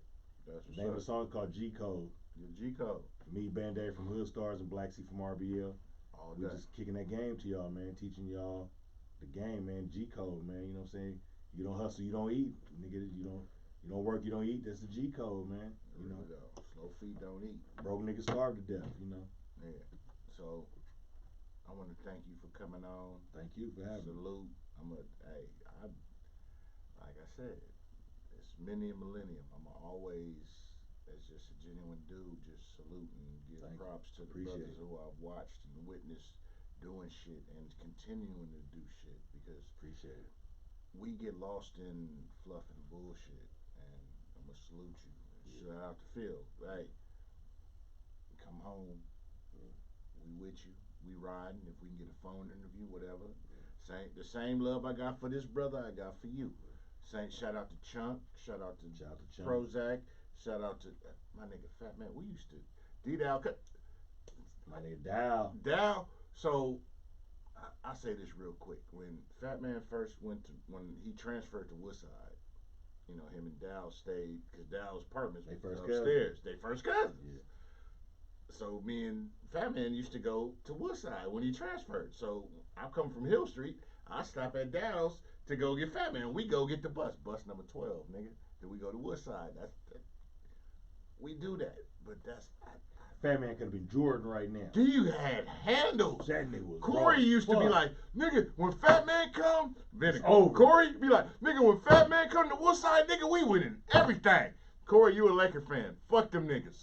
You my nigga. I love you to death, Corey. And you're a Raiders fan. I'm a Raider fan too, nigga, all day. But Corey, that's where we different, because I'm Warriors and he a Lakers. Yeah. But Corey used to be like, nigga, Fat Man coming. Them niggas used to be juice when Fat Man was going to come to Woodside. Like that. He had handles. Dow too. Yeah, Dow was a beast. Yeah. But, hey, everybody from that era and whatnot, I give you clear welcome to let's link up, come here, talk about it, because I love giving everybody their flowers while you breathing. I'll bring my crew next. That duffel bag mine will come next time. Let's do it. Gucci, Famous Rogue, D-Dow. Marshawn, what's up, bruh? He said, yeah. He said, I don't even trip was my shit. Right on. Marshawn watching. That's right, nigga. You know, all day. But, hey, appreciate everybody tuning in. Marshawn, one love. Broski, I'm going to hit you in a sec. I'm gonna link y'all up. We're gonna talk before you roll. Tell everybody where they can find you once again on social media. I'm on Instagram at Kapone. That's ADKAPONE. I'm on X or Twitter at AdCapUno. ADKAPUNO. I'm on Facebook /Kapone Insane. Man, fuck with me, man. The St. Valentine's Day Massacre is out. Been out since February 16th. Just dropped a single today featuring my nigga G-Boy. G-Boy, my Band-Aid cousin, little brother. Love related. Yeah. Hey, you'll be surprised who I'm related to. And this ain't no hog shit. I mean real shit. That's my family, nigga. That's what we do. Just dropped a single today called Netflix and Chill featuring my nigga G-Boy. That shit slap. Fuck with me, man. Say Valentine's Day Massacre, man. Fuck with it. Download me, man. Fuck with it. Check him out. Hey, you can slapping. You can find Pharaoh at Pharaoh Films on Instagram across the board. And me, you can find me at Cognac_Confessionals. Cognac Confessionals on Facebook. Cognac Confessionals on Facebook. And you can always find me in your bitch dreams. Why? Because that's where I reside. Why? Because conversation run the nation. Procrastination is a violation. And give me my money, bitch. Shout out to my nigga Gucci Smoke. Gucci Smoke. D-Dow. G Carter 1300. Mobbing 101. Hey, Mobbing 101. He just hit me up. He was like, man, EPA, woo woo. I said, hey, what's good? Nigga. He DM'd me. I said, hey, it's good. I said, Hill Street, Menlo. He's like, oh, it's 100. I said, it's good. So I'm, yeah, so, hey, I got you. You coming soon. Young Screw. It's so much talent in that area, man, and I'm going to tell y'all, it's all on the album, too. Sleaze. It's all good. Buff Law. Oh, Law doing football. When he was coaching, my son played football. Because he's Union City. In my son's school. They played, and he was showing it. I said, nigga, I hit him. I said, nigga, I'm at the game right now, too. Nigga, that's my son over there. He was like, for real? I was like, yeah, nigga, why y'all niggas killing us? East Palo Alto got niggas coming out the draft. All day. 4 niggas came out last year. 2 niggas coming out today, matter of fact. You know what I'm saying? Troy Franklin and my nigga Ryan Cooper. Yeah. Shout out to East Palo Alto. Shout out to the small town cemetery. Shout out to Chuck. Shout out to everybody from there doing their shit. Love y'all. Devontae Adams. Devontae, Raider Nation. Yeah. You know what I'm saying? But hey, I want to tell everybody, man, keep doing what you're doing. I want to tell you once again, I love what you're doing. Keep doing what you're doing. Don't stop. Thank you. Fuck a hater. Thank you. Ain't no breaks. And as usual, now it's time to say goodbye to all my Negro friends. Hey, catch y'all next week. Fuck with your boy. Why? Because you want to fuck with your boy. 2 stoves, Rob. 2 stoves. And before we go, we come from the era when it was a cat, and I can't remember his name. He used to draw the lowriders on the inside of the album covers. Ooh. You niggas don't know about that. That's what we do. Old school. Pull it that way. So I got to turn it off.